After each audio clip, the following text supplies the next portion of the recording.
about 4 hours, 5 hours ago. And you still arrive on time. I respect it. Can you believe that? Right? I respect painful right now. It's painful. Yeah. My dude shows up to work when he's supposed to show up to work. How about that, yo? Almost as impressive as when I made the panel right after getting back from PC weekend. Oh, yeah. Almost as impressive as that. That was fine. You were on your Not job. quite. Yeah, not quite as impressive. I mean, I did it coming off an 11-hour flight with no sleep. But I mean, but almost as impressive. Almost as literally, impressive. Mars got off the bird and came right to work. Exactly. Literally. He got off the bird, did not go home, did not shower. Nope, came right to work. Mars, you flew straight from SeaTac to Heathrow, or you had a layover? Yeah, straight. It was direct. It was 9 hours or 11 hours. It's an 11-hour flight. Yeah, that's fine. I lost count. It was disgusting. That's an 11-hour flight. That's wow right there. And Mars is a gamer. Mars definitely a gamer. And that's a level of commitment that not many people can live up to. But if you can't tell, Ron is not here. If you couldn't tell. I know we've been providing great content for 1 minute and 10 seconds, but Ron is not here. So I shall be your host for about hopefully less than 20 minutes until Dub arrives. But I am your host right now. So hello, Chill. Hello, Ox.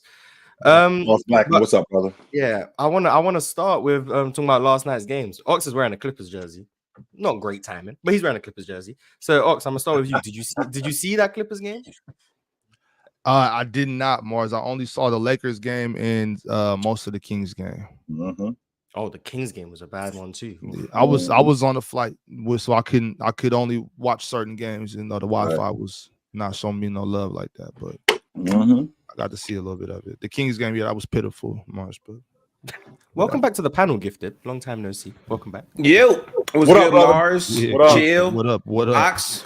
How y'all doing? Y'all good? Yeah. What up? Well, good morning. Good morning. We haven't seen you up here in a while, so it's been a while. It has been a while. Happy to be back though. What's good, everybody? Back in effect, talking basketball. That's what we do around here. 100%. Talk about them Clippers who got beat down yesterday after having Milwaukee in the chokehold. The thing that I'm impressed with Milwaukee, who I'm on the record saying that they're fool's gold, the way that this roster is presently constructed, because you can't protect Damian Lillard. You can't, and you'll hear people saying stuff like you can hide him. Well, all teams know what you do, especially when the playoffs start, because we can scheme specifically for you, and these teams know exactly what these other guys do. So at that point, you have to be able to protect the guy. And the way that the roster is presently constructed, felt like you can't protect Damian Lillard come playoff time because he's the weak link defensively. Last night, the thing that I saw that impressed me, which I didn't see in the past, one, I actually saw effort on the defensive end. I saw effort when a guy gets beat. I actually saw him get back into the play. I saw Pat Beverly bring the energy that he brought. With him bringing the energy that he brings, it's infectious throughout the whole crew on the perimeter. So you got a guy in Pat Beverly who's causing trouble with James Harden, being disruptive. Not just him when he's switching on to Kawhi Leonard, being disruptive, making Kawhi Leonard take tough shots. And then that's infectious throughout the rest of the crew, because now I see Paul George taking long threes. When we get into the meat and potatoes of the game, ball's not moving like it was earlier in the game. He's taking bad shots. James Harden is getting off the ball, then he's getting the ball back, and then he's taking bad shots. That's a byproduct of Pat Beverly disrupting that defense. Now, I think that that's good for them right now. I just feel like they got Pat Beverly 2 years too late. I think that's probably my biggest issue with them. As far as defensively, the Clipper schemes, Mars, you have said to me countless times who Ty Lue is, and what I try to do is I try to give him the benefit of the doubt. I do. I do my best to give him the benefit of the doubt when I watch him, because I watch his rotations. Last night, his closing lineup, he went with Leonard, he went with Harden, he went with George, he went with Coffey, and he went with Norman Powell. With going with those guys with that small lineup, even though he's got three bigs in both Tice, Plumlee, and Zubac. So when did Bobby Portis turn into Karl Malone? By show of hands, can anybody tell me? Because they went to him not once, Mars, not twice, Mars, not three times, 4 straight trips they went to him. The first time they went to him, I'm thinking to myself, okay, no big deal. Paul George is covering him, right? Paul George is covering him, who we all know at this point, Paul George is a defender by reputation. So he goes to him. He scores. The very next trip, go to him again. He bodies Paul George again. Now, I'm thinking, okay, it's probably time to send help. The jabbing and getting back to your man, that's not going to get it done. They go to him again for the third trip. He scores again. Still no help. At that point, there's really nothing we can do because now he's got a rhythm. Not only does he have a rhythm, Bobby Portis will actually pass the basketball. And passing the ball, he's getting guys like Damian Lillard wide open shots. And I could talk about AJ Green all night, but that's neither here nor there. But this Clipper team, even though they played a back-to-back, I did not like what I saw from them defensively. Kawhi Leonard looked slow, and I'm not going to overreact. But to lose that game last night without Giannis, that's inexcusable. I only saw like the last 3 minutes of that game. Was it a close game the whole time, or no? Were the Bucks in control? The Clippers were winning relatively comfortably, and then Ty Lue did Ty Lue things and went with a small ball lineup and got destroyed, and then stayed with the small ball lineup. That's all that's the story of the game. They were winning, they go small, they lose. That's what happened. That's exactly what happened. That's the timeline of the game. So yeah, I told you guys who Ty Lue was, and Ty Lue showed who he was. A small ball merchant. Yeah, Ty Lue hasn't been a good coach for a while now. I mean, last season he was playing Marcus Morris over actual defenders that they probably could have used. Even this year, right?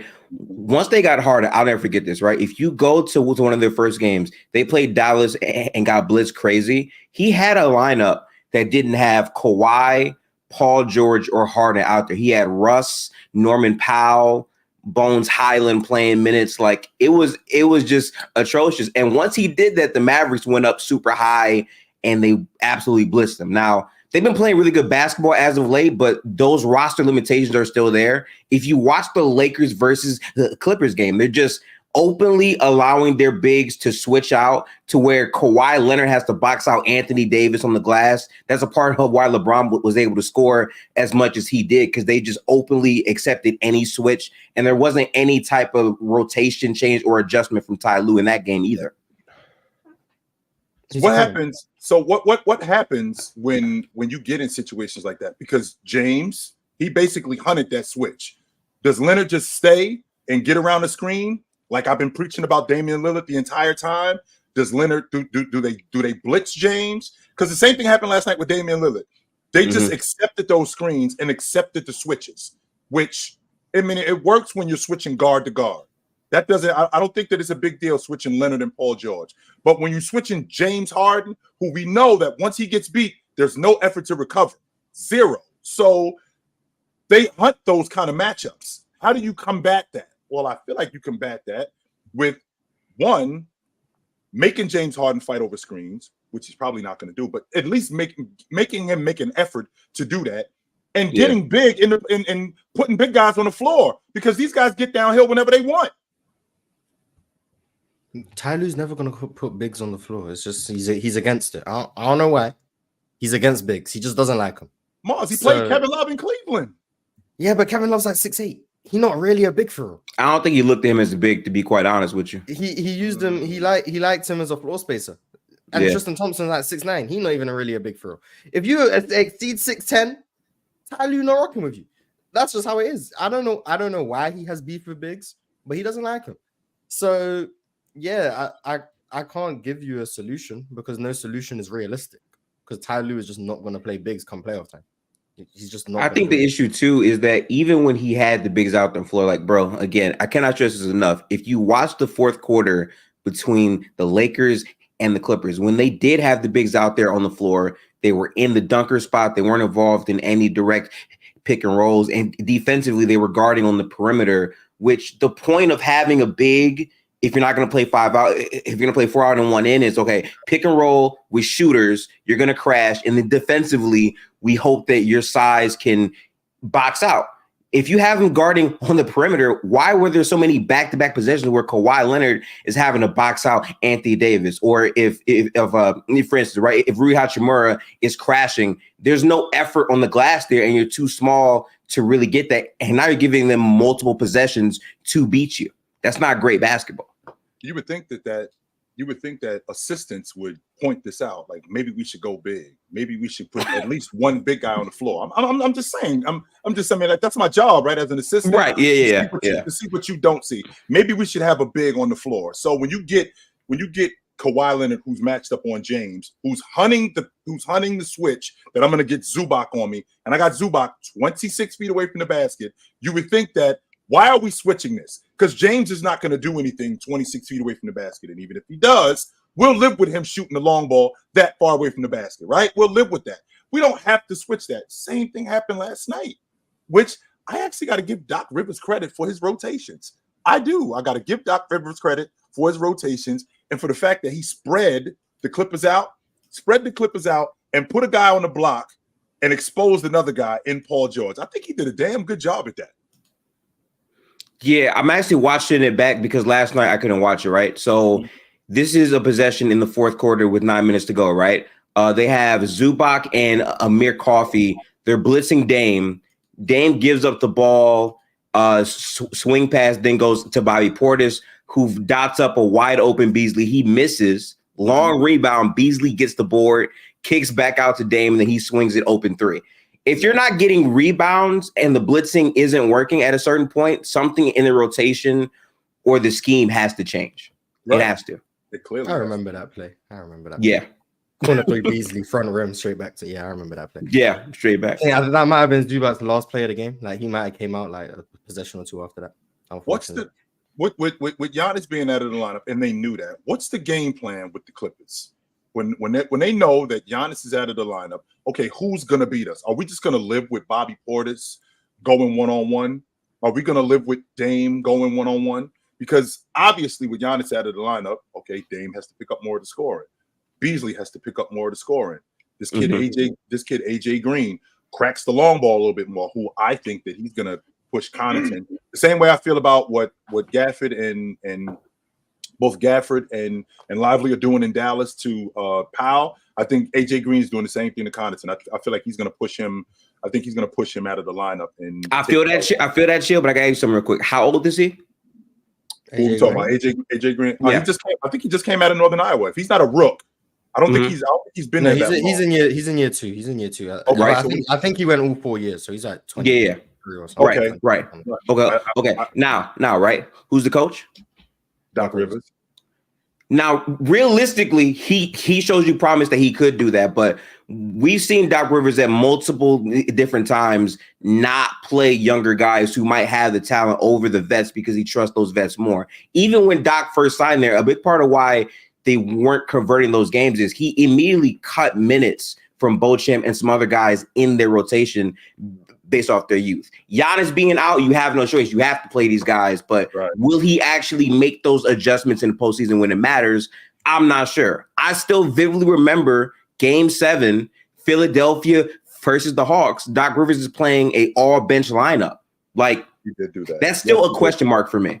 Now, with that being said, when he first gets the job, he still has to understand what he has, right? He's got to understand what he's got in Dame, he's got to understand what he's got in Portis, and all of those guys. So maybe initially the rooks and the young guys, those guys may have to take a back. Those guys may have to take a back seat for the time being. However, when you now are seeing them play, you see what you're getting from AJ Green, right? You see what you're getting from Beauchamp. When you get into the playoffs, these guys, I'm not saying that they got to log heavy minutes, but it's obvious that AJ Green looks like a guy who he could give you some solid minutes in the playoffs because all he has to do is knock down open shots. It's not really much that he has to do. All he's got to do is knock down open shots, and he'll give you some effort on the defensive end. Same thing with Beauchamp, right? So when you see that as a coach, I have to implement these guys in the lineup. There's no way that Doc can't see that. There's no way. Listen, I hear you. I just would never use the words "no way" and Doc Rivers in the same sentence because I've seen him do a bunch of no way stuff in the past. Now, I'll give him benefit of the doubt, but I feel like how many years have we said we're going to keep giving Doc the benefit of the doubt? I still do believe, though, that even if they don't win, it's not going to fully be Doc's fault because, again, I never liked this Bucks roster fully to begin with. I felt like once they traded Jrue Holiday, Dame is going to give them a premium offensively. By the way, I would do that trade still, But in year one, that roster to me just didn't really have the defensive personnel and pieces outside of a Giannis and potentially Brook Lopez on paper. So to me, it's like it wasn't surprising to see them struggle as much as they have defensively. To me, it's more so how the Bucks front office builds around a Dame and Giannis led team moving forward as Brook Lopez gets older, as Chris Middleton gets older. Right. I mean, we say that gifted for a reason though about Doc giving him a chance, because a lot of times it's not Doc's fault. Like, and a lot of people put blame on Doc because a lot of their favorite players are the ones folding, and it's easier to blame Doc. From James and Joel to Kawhi and Paul George, shit, Tracy McGrady. A lot of these great players are folding, and Doc Rivers happens to be there. And we do have, and some players, those players do have to take accountability. My fault, Mars. Those players definitely have to take accountability. Not all of it is Doc Rivers' fault. Don't get me wrong. I did watch Doc Rivers in Game 6. I did watch Doc Rivers in game, I believe it was Game 5 in Atlanta. Game 7. And the Atlanta Hawks are actively hunting Seth Curry. Actively. And he's not doing anything to do that. He's not doing anything he's not getting them off the floor. He's not getting them in different switches. He won't go zone. He won't do any of that. And they actively went after him. Actively. That's called an adjustment, which he didn't do. So he's prone to do stuff like that. But with that being said, I still have to take some accountability as a player. Okay, if I can't cover this guy on my team has to go, yo, get around the screen, or I'm going to help you, as opposed to just letting him die out there. No, we can't just have that. So the players have to take some accountability too. I think a prime example of what you both are, saying took place in the bubble, right? I mean, Doc Rivers did not make the adjustment of having Montrezl Harrell in there guarding Jokic, because in the minutes he was on there, Jokic was absolutely eviscerating him, and that's a big part of why they came back in that series. But at the same time, in the big games, Paul George and Kawhi Leonard were not making the shots. They were not being as impactful as we know them to be as superstars. So they also deserve the blame. But I feel like as a coach, Doc Rivers, his process in terms of rotations and adjustments being made, to me, that is 100% his fault. And he's shown that in multiple stops. Even last year for the Philadelphia 76ers, while there is a fair amount of blame to be placed on James Harden and Joel Embiid, how many times have we seen their 5-man lineup have no movement, no cuts, no plays? It's just James Harden and Joel Embiid go. That's 100% a coaching process issue, while your stars are also not showing up. Is it though, Gifted? Because I challenge you with the logic that in a Game 7, at that point, we kind of know what we're doing, right? You know my X's and O's. I know your X's and O's. And at some point, when we get into a Game 7, I can only X and O you for a certain amount of time. Until now, you either got to get on the block, you either got to get on the wing, we're running pick and roll action, we're running pick and dive. Get me a bucket, make a play. I mean, I can only X and O you for a certain amount of time. I can appreciate the idea of Doc not making adjustments in certain periods, because I've seen that happen. However, when I watched Joel Embiid in Game 7 or in Game 6 with Marcus Smart on his hip at the elbow and he's shooting jump shots, I'm thinking to myself, why are we doing this? Joel Embiid, go after him. That is not Doc Rivers' fault. That is not something that Doc Rivers needs to be held accountable for. And he can't take Joel Embiid out the game because he's my best player. There's other aspects too, though. Like we always want a coach to make certain adjustments, but a coach at the same time does have different game plans, right? Where you use the Seth Curry example. I wish I could remember vividly what the matchups were and who was on the floor at that time, so I could try to make a better on that case. But you have so Philly had Ben Simmons on the floor. They had Ben Simmons. They had Joel Embiid. They had Tobias Harris. Let's see if I'm not. They had Joel Embiid, Tobias Harris, Ben Simmons. PJ Tucker wasn't on that crew at that time. He was in Milwaukee. You talking about 2021? Yes, that's what I'm thinking about. 2020, 2021. So I could give Ox a better. He can get a better idea of what's going on. Matisse Thybulle, I think. Maybe it was Matisse, but I think Thybulle was on that crew. The thing is, it was Matisse playing. The point I'm trying to make is, sometimes the coaches has the game plan and they're trying to force their guys to do something to make him react to us instead of us having to play their game.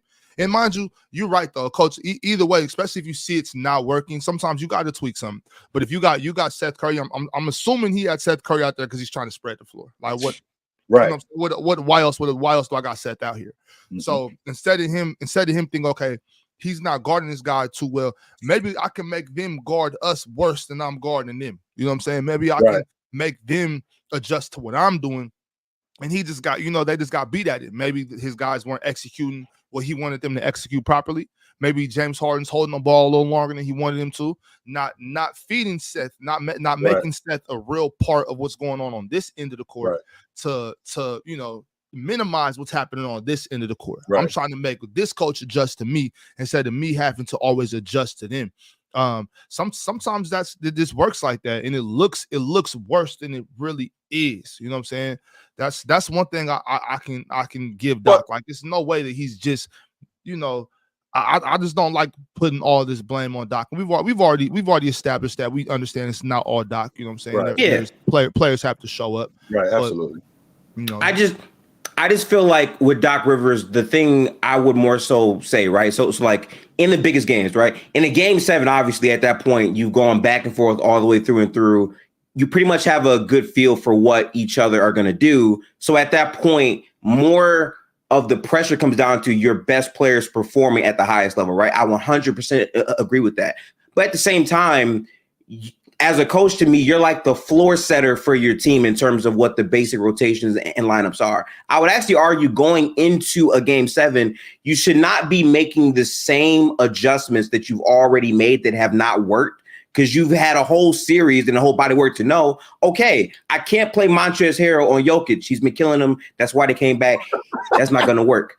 What's the alternative to that, Gifted? After what we saw in game 4 and in game 5, we can't do that again. That's all I'm saying. And like now listen, the hard part about Doc Rivers is while I don't like his offensive process, at the same time, he's literally had stars sell him. I mean, we've seen Joel Embiid and James Harden not show up at all in game 7. But shoot, in the first half, how many times have we seen Doc Rivers let teams go 6-0 run, 7-0 run, 8-0 run, and not call a timeout? Part of breaking up the momentum of the game is why timeouts are so, important. And sometimes Doc just lets things happen and doesn't really make that initial change. Now, I still get Phil used to do that. Phil used to do that a lot. Phil used to do that, yeah. But when it works, it's high IQ. When it doesn't work, it's bad coaching. That's what it is. Well, wait a minute though, Mars. I also have the personnel to figure it out, though. It's not like That's true. I got the personnel to figure it out. So if a team goes on a 7-0 run, I don't have to just quickly call a timeout. I can look over at Jordan. I can look over at Scottie Pippen, because we've kind of gone over this sort of stuff where when teams go on runs, talk to each other. Horace Grant, talk to each other where we can figure this out. As opposed to Doc Rivers, who a team goes on a 6-0 run. How many timeouts can I call? How many times can I call? I can't call time. I only get 4 timeouts in the game. That's it. Yeah. I get 5 timeouts in the game. Every time a team's going to go on a 7-0 run, a team's going to go on an 8-0 run. I can't keep calling timeout when I just think the biggest example, and this isn't even Doc Rivers, but if you remember, right, Brett Brown, like way back, and they were playing the Celtics when they had a younger Ben Simmons and a younger Joel Embiid, right? Mm-hmm. There was a stretch where Boston was like down like 20-something points, whatever. I think this was in the third quarter, and they quite literally scored like maybe 20-something straight. And there was no timeout from Brett Brown at all, and he just let them play. You cannot have an extended run like that happen, and then right after that, they had confidence and they closed them out for the rest of the series, right? Hey, some stretches like that matter. Right. Hey, Gifted. Now, mind you, my memory is not as good as these two fellas up here, and not as good as yours either, I'll say, right? But was that the time when Al Horford made it clear that he owns Joel? That he's going to eat Joel's lunch? Al Horford was great. Mars already brought it up. Mars brought it up, and I'm still standing on it to this day. When we see Joel Embiid in 15 years, the same thing like Shaq, when they asked Shaq, who did you struggle with the most? He's like, I couldn't do nothing with Big Country Reeves. That's what Joel Embiid's going to say about Al Horford in 15 years. They literally signed Al Horford so he wouldn't have to go through him, and he played his worst season and then went right back to Boston and started spazzing again. Like, it's crazy. Yeah, Al Horford for sure has beef with Embiid because there's no way he was that bad in Philly. Left Philly and started locking Embiid up again. He has beef with him. So that's interesting. Crazy. But I feel like not to harp on Doc Rivers too much, but I do agree it's not all his fault. I don't think it's ever just all a coach's fault because players got to play, coaches got to coach, injuries, everything. So there's always many factors. But I also can't just be like, oh, well, Embiid didn't focus on this matchup when he had Marcus Smart in him. When I'm watching Doc Rivers have PJ Tucker and Tobias Harris in the same corner. Get out the way. My God. So I'm like, yes, I can understand. Yeah, you got Marcus Smart on you. But when the spacing is that bad that you allow them to load up on Embiid, making his driving lanes non-existent because you decide to put two guys in the same corner, that's also not just on Embiid. He kind of has to shoot because you. Is that an adjustment though, Mars? Is that an adjustment though, Mars? From the spacing principles are just basic basketball 101. Right. And Doc Rivers has struggled with that since he's been on the Clippers. That's just offensive principles. Like he just doesn't understand spacing. So that's something I've just seen, and then he doesn't understand spacing is crazy, more. And there's no resonation for what I'm seeing. If he understands spacing, then he's just actively ignoring it because he's. Right, okay. I'm watching PJ Tucker. No, I'm not saying you're wrong, Mars. Right there. I'm just saying that statement sounds. It sounds nuts. It does. To me. Like and that's what Doc Rivers has that. Wow. Yeah. But like that is why Doc Rivers to me is such a polarizing coach because we've seen him go through opportunity after opportunity after opportunity. And I feel like for almost every team he's been on, there's plays I can literally bring up right now that are etched forever in my brain. Again, you're up 3-1 versus the Denver Nuggets. You have leads in all of those games. Montrezl Harrell comes in. You've been trusting him the entire season, so I get that. But when you're seeing Jokic destroy him and there's no answer, and now Jamal Murray is getting his confidence and you're like having much stagnant offense and there's no real adjustment, it's just, well, I trusted him all year, so we're going to keep going. Like, that's not great coaching, especially when like from multiple different rosters I can point out. Now, again, it's not his fault that Kawhi and Paul George were no shows in Game 7. That's not his fault. But again, as a coach, you were supposed to like raise the floor. Like at a base standard, these are going to be our rotations. Okay, I noticed that we cannot attack the switches hard enough. Let's go in a different angle. Doc has to do that. And as an adjustment coach, he just hasn't done it at a high level. But you got to think too, though, Gifted. If I'm up 3-1, right? So what? This is Game 5. We'll call it Game 5. Jokic might be cooking trash, but I'm like, okay, we're up 3-1. Like, like we're gonna pull. Let's say they win Game 5. All right, this will work in Game 6. We're gonna keep going to what works. We, like you said, I've been trusting Trez. I'm gonna keep trusting my man because it's got us when here. You've blown 2-3-1 leads prior to that. Yeah, I'm like, no. If anyone should know about, especially you blew 3-1 before that. Mathematically, you're like, this. It's not gonna happen again. Like, come on, like this is gonna, it's gonna work out, right? Like I can't as a coach, I can't assume. I can't even fathom this happening to me right now. No way we're doing this. We're up. No way we're doing this. Yeah, no way. Jokic is this good now? Okay, yeah, he's cooking, but we're gonna pull it. We might, even if we don't pull this one out, we'll pull out the next one. You know what I'm saying? Like, I just feel like that. You said it. Logically, I don't know. When you think about it, what Ox is saying, okay, I can come up with a bunch of schemes, a bunch of game plans. We won 3 games. Logically, we can win 1 game. We can. There's no way we're gonna do this again. That's the problem. That's the problem. No, you're bringing up logic with Doc Rivers, who fails to do the logical things when they're blowing these leads. All I'm saying, right, is if I have a history of blowing multiple 3-1 leads, I'm up 3-1. Okay, we lose a game, and we have double-digit leads in many of the games, and we're still losing.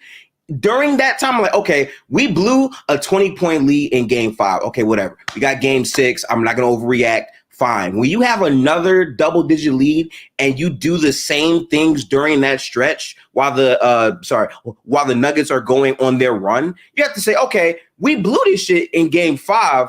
Let me not do the same thing again. But you do the same thing again. And that's why you end up in a Game 7 where now you needed your star players to hoop like they were in Game 5, like they were earlier in the series. But then when they have an off night, now it's like, oh, we're cooked. We're going home. That's what happens. It's crazy. Sorry. Shout out to Doc Rivers. Before we move on to other games, I've got a super chat from Drip Bayless. Shout out to Drip Bayless. He says, start bench cut. Paul Pierce, David Robinson, and Charles Barkley as scorers. He's interested in seeing if how you score matters or just production. And he's asking us to rank it as peak. And then, by the way, have you ever met LeBron? Chill. Have you ever met LeBron?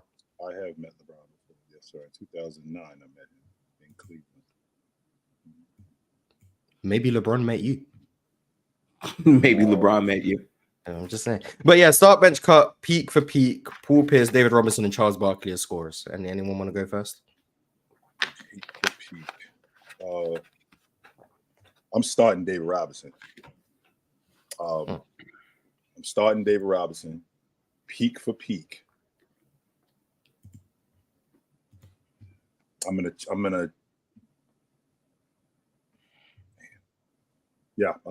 bench Charles Barkley. I'm cutting Paul Pierce. Flip that around for me. I know that. So start David Robinson and then bench Paul Pierce and cut Charles Barkley. No, I'm starting Paulie. Okay. We're going peak for peak. Paul Pierce starts, bro. Paul Pierce starts for me. And I know David Robinson was an incredible scorer. He had especially had some incredible high scoring games. Led the league in scoring. Yeah, you know. So that's pretty tough for me. David Robinson and Charles Barkley. And mind you, I didn't like see firsthand. I had to go back and see young Charles Barkley in the way he was scoring. But I think I want to bench Charles though. Mm-hmm. And David Robinson being a scoring leader is crazy though. Yeah, I think I'm gonna still bench Charles. Just that open court, you know, fast. Charles in transition is crazy. I mean, David Robinson ran the court like a gazelle too, so I'm not taking that away. This is a hard start bench cut. All I know is I'm starting Paul Pierce. All right. There you go. Okay. Gifted? It's such an interesting one because you have like a wing perimeter scorer be compared to interior scorers more. And it's like, I feel like the versatility of Paul Pierce would kind of elevate him over them in terms of scores, but they just have a more story body work. I mean, Charles Barkley was just an interior problem. I think for me, based off of the variety, I think I would probably lean Paul Pierce, but it's hard to cut either one of Charles Barkley or D-Rob. That's just hard for me. Oh my God, that's very tough. The thing is, D-Rob. When I think about David Robinson, I think about him just basically being ahead of his time as a 5-man. I mean, he had a money mid-range game, right? He wasn't throwing the ball between his legs. Sure, he wasn't doing that, but he was a really good pick and pop guy, especially at the elbow and at the mid post. He had a right, even with the weak hand, he had a right and a left jump hook. He was incredible in transition. And he can knock down free throws. I don't think we talk enough about scoring guys who get to the stripe, because getting to the stripe matters. Getting to the stripe matters. It does. And at the stripe matters. And David Robinson could make free throws even when they not just when they mattered, but he was a really good free throw shooter. So when I think about David Robinson as a bucket getter, man, overall, it's hard for me to take him off the table. Very. I mean, but do you think he's better than Charles Barkley as a pure scorer?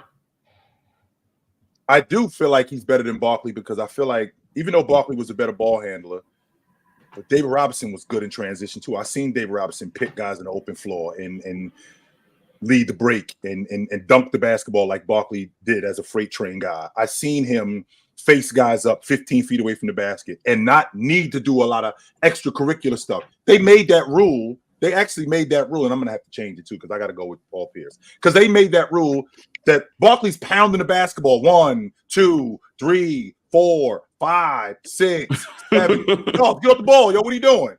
Get off the ball. Paul could probably score in more of a variety of ways, but David Robinson, he'll face you up 15 feet, knock that mid-range down in your face. He'll face you up on a block 10 feet away from the basket, 6 feet away from the basket, and hit you with that bank shot. He'll do all of that sort of stuff. So when I think about David Robinson as an overall scorer and Charles as an overall scorer, I got to go with David Robinson. Okay. So then I guess the most important question, outside of what we already said, how much does like down the stretch scoring matter to you in this conversation? Yeah. That matters a lot. Yeah, it definitely I think Paul Pierce was super clutch too. Yeah. I mean, Barkley's got moments. Barkley's hit buzzer beaters, not just in the regular season, in the playoffs. In fact, he did that against Dave Robinson in '93 in the Western Conference semifinals in Game 5, iced the game on a 17-footer. So, you know, Barkley didn't have a variety of moves. It wasn't like Barkley was, you know, giving you in and outs and going down the gut and throwing it on guys on the regular. When we get into the half court, you know, Barkley played primarily on the box.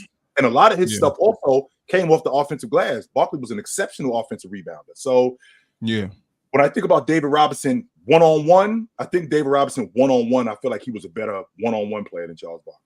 I don't know if you already said this. If you did, I've missed it. Chill. Who was better in transition, Charles or David? Charles. That's what the edge was. When we talking about with the ball, Yeah. Charles would get it off the glass and he was going. Well, either way, running the floor, catching the ball. Because I mean, even if you catch the ball right inside the 3-point line, you have to take a dribble and go dunk it and finish. You know, that's still transition scoring. So I'm not necessarily just talking about with the ball. I'm talking about just in open court at all. Well, if we're talking about without the basketball, just running the floor, David Robinson, I would have to go with David Robinson. But with the ball, Charles was a freight train. I think David Robinson was a better finisher in transition without the basketball, like when he's getting guys getting them the basketball. That's close, man. It's not as far as people think. Close. I think that I'll give David Robinson the edge in transition without the basketball. I'll give Charles the edge with the ball. But overall, I'm giving it to David Robinson. You know who you got, Mars? Hey, I'm the host. I ain't going on to questions. I'm the host. Okay, word. This is a little off topic, Chitchat, but you know what I just realized, and I meant to bring this up to you last week. But I didn't. I slipped my mind, and I forgot I wasn't gonna make Wednesday's show on Chill with Chill, so I didn't ask you. You know what I realized? A lot of people don't know about Patrick Ewing. A lot of people don't know how good Patrick Ewing was. Like they only know about 94 and the missed layup. That's what they know. Yeah, they only know about that, and then they know old Patrick when his knees were gone. They don't know Patrick coming through the lane like this. When you see like old footage of Shaq when he was in high school, he wore 33 because of Ewing. Oh, that was his man. He loved Patrick Ewing this, Patrick Ewing that, Patrick Ewing this, Patrick Ewing that. We very rarely talked about Chamberlain or Jabbar. Patrick Ewing this. He loved him. So Patrick Ewing, that was his guy. The defensive force that he was, the rebounder that he was. I mean, Patrick Ewing was everything. He loved him some Patrick Ewing. And the thing that we don't talk about with Ewing is how mean he was. That was the difference in how good he was. Because, like, you don't see how many guys today in the game can you honestly say, and I don't just mean big guys, how many guys can you say in the game are mean? Where you know when you see this guy, it's going to be trouble every night. How many guys can you say that?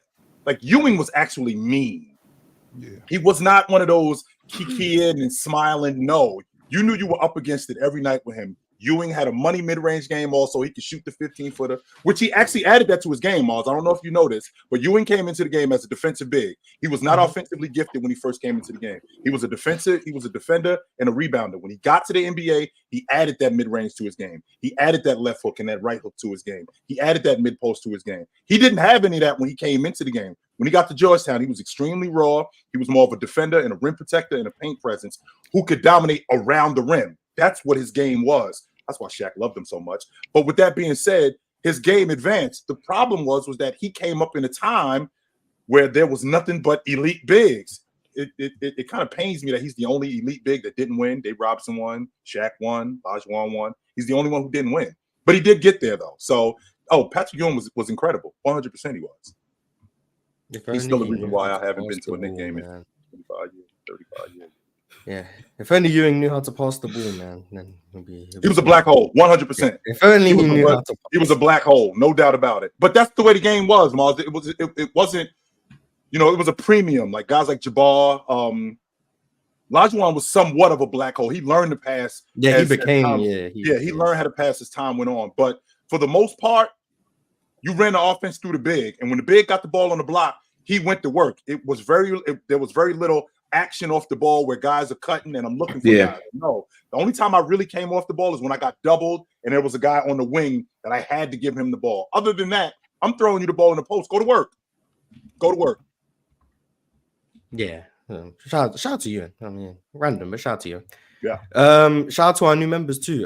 Jacko VX, Dave Jets 2025 champs, BDIA, YAMS, and Mo77. And then shout out to Players Choice Dave for gifting 10 memberships. So if you receive one of them, say thank you to Dave. Big Ox. Shout out to Dave. Big Ox, that Clipper jersey is dope. You know what else would be dope? Like a Players Choice hoodie. That would be so fresh if you had that on. I'm just saying. You too, Mars. I mean, if you had on, someone who wears hoodies. I'm just saying, that's your style. That's your style, you think? How dope would a Players Choice hoodie look on you? I'm just saying. Yeah, I'd love it too. But if you in the chat would like some Players Choice merch, playerschoicemerch.com, go get yourself some merch. I don't know if I'm meant to do those shout outs too. Ron never told me, but I'm gonna do the it. Host, Mars. Yeah. I mean, I'm host for the same price as a panelist. Give me a pig right now. But I guess we can talk about the OKC and Lakers game. Any of you guys catch that game? Do you guys have any thoughts on that game? Chill, you want to start? I look at the Lakers very much like I look at the Houston Rockets in 1995, looking at the Orlando Magic. I hear people all the time saying that, nobody wants to match up with Oklahoma City in the playoffs. Yes, they do. The vets do. Why not? I don't understand. Yes, they do. The vets do, because the vets are looking at that team like, we better get them right now. Just like Houston looked at Orlando. We better get these dudes now, because in a couple of years, they're going to be impossible. And I still think that they're going to be together. Because, again, Josh Giddey, who I'm going to get to in a second, Mars. Josh Giddey, Cason Wallace, Chet, and J-Dub. So all four of those dudes still on their rook deals. So you still got them in the fold. So that's a good thing. But with that being said, when you get to the playoffs and I get to specifically focus on all of your flaws, and you got guys like J-Dub, Cason Wallace, Chet, and Josh Giddey, who clearly have flaws. Like when I'm watching J-Dub last night, D'Angelo Russell had him in a blender. D'Angelo Russell had him in a blender. He doesn't guard very well away from the rim. So they exploited that matchup. That's something that you do on a guy who's young, right? A guy like Josh Giddey, who gets downhill with the best of them, which I thought that was pretty good. He gets downhill with the best of them. The problem we having with him is that he can't make open shots consistently. That makes him that can make him unplayable come playoff time, because what you do is, when you can't make shots consistently, now it's 5-on-4. We get the sag in the paint. We get the double off you more. Now that makes your team vulnerable for turnovers. That makes your team vulnerable in transition, because you can't knock down open shots. So we can't really stretch the defense. Cason Wallace, who's a rook, process of him being a rook, what I saw last night was him making open shots, but he couldn't really make them when it mattered, right? So this Oklahoma City team, I watched Anthony Davis for the second time beat up on Chet. I saw Bam beat up on Chet. I see these guys beat up on Chet, and he's their interior presence. That's going to be the biggest problem with Oklahoma City more than anything. And Bismack Biyombo hasn't really given them much. He has not, unfortunately. And he's getting his feet wet, man. He's getting his feet wet. He is. But I mean, come on, though. Like, I don't know if Mars is kind of like playing around or whatever, but like Bismack is not going to. I like Bismack. I think I'm about the biggest Bismack. Mike Muscala was okay. He wasn't bad. He wasn't bad. But he was maybe not, but they don't. That's the reason right there. That's why this isn't going to happen this year. I want to make sure I say this year. It's not going to happen because we have to depend on Mike Muscala and Bismack Biyombo to be the enforcers in the paint. Unless they go and get my man from New Orleans this offseason, it's going to be a rough one next year too. Because even next year, Chet's going to get bullied.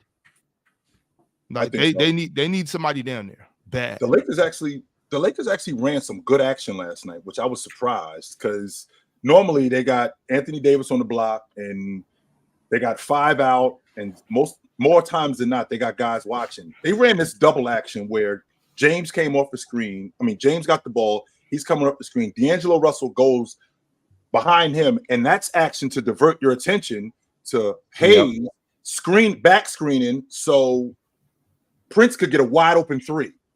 And I thought that was really good action. I was like, wow, that I haven't seen that much from Darvin Ham. That's good action. I thought Oklahoma City was terrible last night in transition. I thought the Lakers sped the game up and they got to the rim. I thought Anthony Davis outran Chet, which is surprising, because as a young guy, more than anything, you should be able to run. And I thought that he put his head down a lot when he missed shots. And I thought Anthony Davis took advantage of that. I thought he got on the backboard on the offensive glass, and that really hurt Oklahoma City. I just feel like this team, they did a good job on Shea, too. They did a good job in forcing Shea into tough matchups and making him turn the ball over. So I think that the Lakers are looking at this Oklahoma City team like we wouldn't mind seeing them early. We don't mind seeing them early. But we got to see them now, because I don't know if we want to see them in a year or 2 years. I felt like OKC was in trouble from really the first quarter to me, when in the first half, it was, I believe, 25-25, right? Mm-hmm. My issue is that to start the game, LA couldn't really buy a basket. I think they had like 9 turnovers in the first half, and OKC was up to the point where LA had only scored 2 points, but their shots were contested. They weren't extending great looks. They were really trying to get 3 balls up more instead of just like, continuing to run up the score. Once I saw LA had tied it, and the way Anthony Davis was moving off the ball, catching lobs, just physically, giving his impact on the game, I felt like OKC might be in trouble tonight. And then in the second half, the guard play really got it going even more. Josh Giddey was okay in the first half, but man, as you said, as a non-spacer, you don't have to respect him. It dramatically shifts the floor when he's there. I would argue that Cason Wallace, because he can shoot the ball, might have moments in the playoffs where he's playing over Josh Giddey in spurts here or there. But I said it's coming in, man.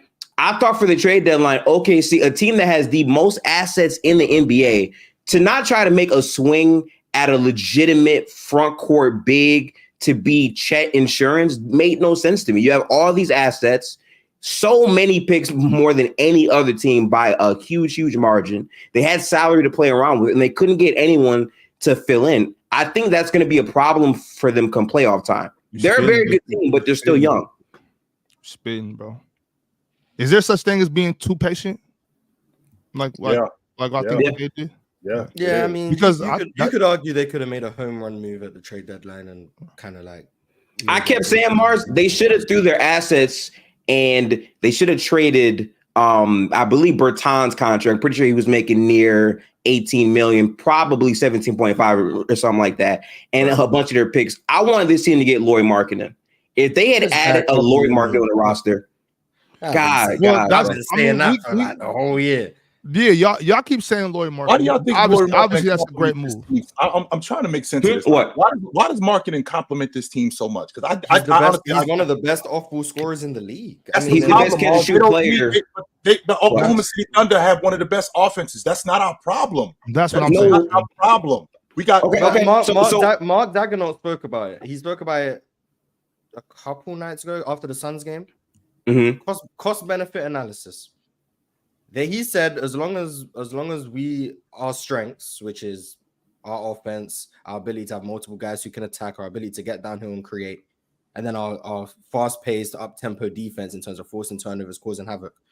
As long as that still benefits us, we live with the cost of rebounding. That's what he said. That's his words. Now, you can disagree with him, but that's his ideology is, we're not going to be a perfect team.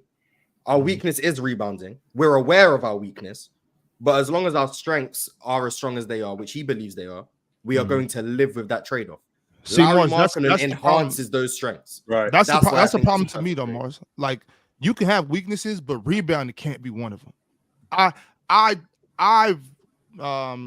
don't know, treasure rebounding. Rebounding to me, it matters. It matters. If you can't rebound, you can't win. That's just my philosophy. That's how I feel about basketball. If you can't make free throws, you can't rebound. Hey, good luck. Yeah, but my issue that I want to point out with this team, right, Chill? Like you said that they're already a very good offensive team. I think last night and more other games show that, they're a good offensive team.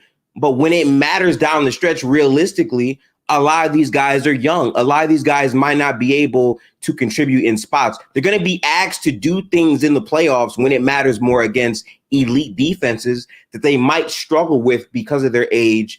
Adding a Lauri Markkanen type of player raises your margin for error because you know, okay, I can rely on him as a catch-and-shoot player. I can rely on him in spots if we need him to go on scoring runs. Also, in the front court, he gives you more size. He can also rebound the basketball. Again, he's one of the best off-ball players in the NBA. Imagine a two-man game with Shea, who is the best rim guard in the NBA, with the Lauri Markkanen, who you have to respect. It dramatically shifts the floor. If you add Lauri Markkanen, guess what? We don't have to play Giddey. We can have a Shea lineup with J-Dub, Chet, Markkanen, and Dort. Defensively, you solid everywhere, and they can all shoot. That dynamically changed the game for OKC if they can do that.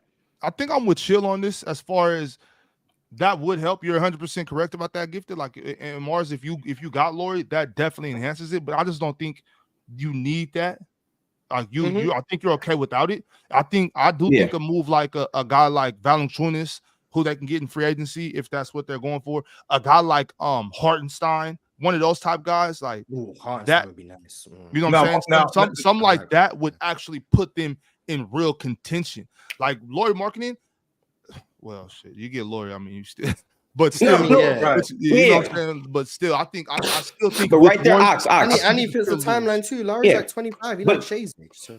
Right. But see, like the reason why I think they should have did it though is exactly what you said. They don't have to. OKC is in such a good position that they have more assets than any other team in the league. They have young stars. They have not even extended J-Dub or Chet to big contracts yet. And guess what? Lauri's making 17 this year. He has another year next year. So like you could build around that more, or even worst case, if you don't like it, you can trade him for even more assets the next year. Like I think financially and from a basketball sense, it was a no-brainer move for OKC because Utah clearly is going to go into the phase where we're competitive in the first half of the season, just like last year. Now let's lose a ton of games and let's get draft capital. What team has more draft capital than any other team? The Oklahoma City Thunder. What team has a all-star / all NBA caliber player in Lauri Markkanen? The Utah Jazz. It makes too much sense. Lauri's making 17. Davis Bertans, who doesn't play for OKC, is making the same contract. So it just makes too much sense. And it wouldn't be an overpay for OKC considering that they have like 34 or 35 first-round picks. Obviously, your best player is Shea. He's in the MVP talks. You commit to this roster and this core. That is a team that on paper you look at, and it's like J-Dub, he's going to get older. Chet, he's going to get older. And Lauri Markkanen, he's like 26 or 27 and can legitimately play. That makes way too much sense instead of just saying, okay, our best move is going to be getting Bismack Biyombo. I didn't understand that. Now, to your point, those guys being younger, I can definitely understand that. But remember who we're dealing with now. We're dealing with Danny Ainge in Utah. And Danny Ainge gave up Donovan Mitchell, right? He gave up Rudy Gobert. So essentially, he was building that unit around Lauri Markkanen. He's building that unit around Colin Sexton. So he's probably not interested in giving Lauri Markkanen to another division rival, just like he just did with Rudy Gobert, gave him to Minnesota. Now I'm going to give Lauri Markkanen to Oklahoma City, and all of the draft picks that Oklahoma City has. Well, I got a bunch of those draft picks back. I mean, don't forget he got 4 1s for Donovan Mitchell, right? You did. He got 4 1s for Donovan Mitchell. He got 4 1s for Rudy Gobert. So, and to Mars, to your point when you talked about, we'll sacrifice some rebounding. I immediately think about the Miami Heat in the 12-13 season. That's the team I was going to bring up. That's what I was thinking about. I was thinking about the Miami Heat in the 12-13 season. But the difference here is that we actually, because we don't have Zach Randolph, right? Because we don't have a glass cleaner, we have to do it by committee. And the committee that we actually have guys who are elite like James was an elite rebounder at his position. James would stick his nose in there and do the dirty work. Dwayne Wade would stick his nose in there and do the dirty work. Chris Bosh wasn't a great rebounder, but he would rebound. The difference here is with Oklahoma City, these guys, they have to do it by committee, but they don't. That's the problem. So when we're adding Lauri Markkanen, who is another long ball shooter, who is not great as a rebounder, at 6'10", he should be a double-digit rebounder, as a matter of fact. But the fact that he's only a 7-8 rebounder a game guy, I don't know if we can supplement how good we are offensively and lose as much as we do defensively. Because I'm immediately thinking about the 12-13 Miami Heat, who were so good at doing it by committee, and then the Milwaukee Bucks, who that roster is the way it is, how they just basically traded offense for defense, we're not good enough to do that. And I think that's where the biggest problem is. I mean, but what would OKC be like losing in trading for Lauri Markkanen if you're able to keep your core guys and you just dump a bunch of draft picks? If you're saying that like J-Dub would have to be in the trade, then I can understand why OKC probably says no. Which by the way, before you go any further, Gifted, Danny Ainge is asking for him. He probably was asking for him. I'm just saying, Mars, don't think he's handing him over. You get Josh Giddey. Don't think he's just asking. He's getting Josh Giddey. You get 4 first-round picks, 3 first-round draft swaps, or whatever. Like, I feel like the moves that they made when they traded Donovan and they also traded Gobert were moves that were largely aimed at getting a bunch of draft picks back. And let's not have any revisionist history. Lauri Markkanen was not looked at to be this Lauri Markkanen in the deal. Colin Sexton was the highlight of that package, and then Lauri popped. So I don't know, Gifted, because if you remember before Lauri got hurt, it's just kind of like if you in Chicago he was doing his thing. Yeah. So it's kind of like if you're waiting for that recovery. He was a 15-8 guy. That's who he was. Lauri was he was good in Chicago, even dealing with the Jim Boylan thing. Jim Boylan drastically misused him as a player. And then he was playing the 3 in Cleveland, which is And then that showed a little more versatility in his game. I think. I don't think it was really close between Colin and Lauri. Like, I doubted Lauri Markkanen. I doubted. Me too, Mars. Oh yeah. That's fair. I was wrong. I thought you liked Lauri, Chitchat. I liked him. I just didn't know he was this. And and Ox, do you remember Colin Sexton? He was 24, 25 a game. Bro, he was 24. You guys remember when he destroyed that Brooklyn Nets big 3 back-to-back? All by himself. I like Colin. I'm thinking about Lauri back when he was in Tucson. You know what I'm saying? I've been Lauri. I'm just saying. I've been waiting. He got more knowledge than me. Yeah, my knowledge. I've been waiting for Lauri for a minute. Like he's got it. But I think all I'm saying is that like when the trade was happening though, it wasn't looked at as like okay, Lauri Markkanen was the centerpiece of the trade. That's how it was viewed. Now in revisionist history, not revisionist, but like in hindsight, Lauri Markkanen is the best player in that trade. Shout out to Colin Sexton. But I do want to just say, because Chill brought up the 13 Miami Heat. That was the team I thought to instantly when I was talking about teams that don't really rebound, but they were successful. When I look at their rebounding percentages, the 13 Miami Heat and this OKC team, eerily similar. Now, the Miami Heat team rebounded 73% of potential defensive rebounds. So that was bottom 5 in the league at the time, I believe. Wait, let me just check. Wait. What's that mean? That means that of every offensive of every available so every of 100 missed shots, Miami gets 73 of their rebounds. They'll give up 27. So big Ox for us dizzies in arithmetic. 3 out of every 4 rebounds potentially we get them. There you go. And then for the OKC, that's not good, right? And it was one of the worst in the league. It was one of the worst in the league. And then this year's OKC. 72.4%, eerily similar. And then I look at offensive rebounds. This year's OKC, 21% of available offensive rebounds they get, and then I look at Miami Heat, their offensive rebounds, 22.2%, eerily similar. Like neither of these teams are great rebounding teams, but the reason they were so good is switchability on defense, the ability to cause havoc in terms of forcing turnovers and getting out in transition. 2 things that OKC excel in, pushing the tempo and having some of the most elite downhill threats in the NBA. I don't like me looking at these numbers. It's starting to like maybe that's their blueprint. Maybe they are looking like they don't have LeBron James. I was about to say, Mars, like all intents and purposes, they don't have LeBron James. We know. I'm not saying Shea is LeBron. I'm not. I'm not saying that. Yeah. But what I am saying is maybe that's the blueprint they're following in terms of. We might not rebound, but we force more turnovers than anyone in the league. And to that point, right. That's what they're doing. Instead of rebounding, they're going to get out in transition because they're forcing turnovers. That's their counter to it. And that's all I'm saying is if that's what they're doing, Mars, right?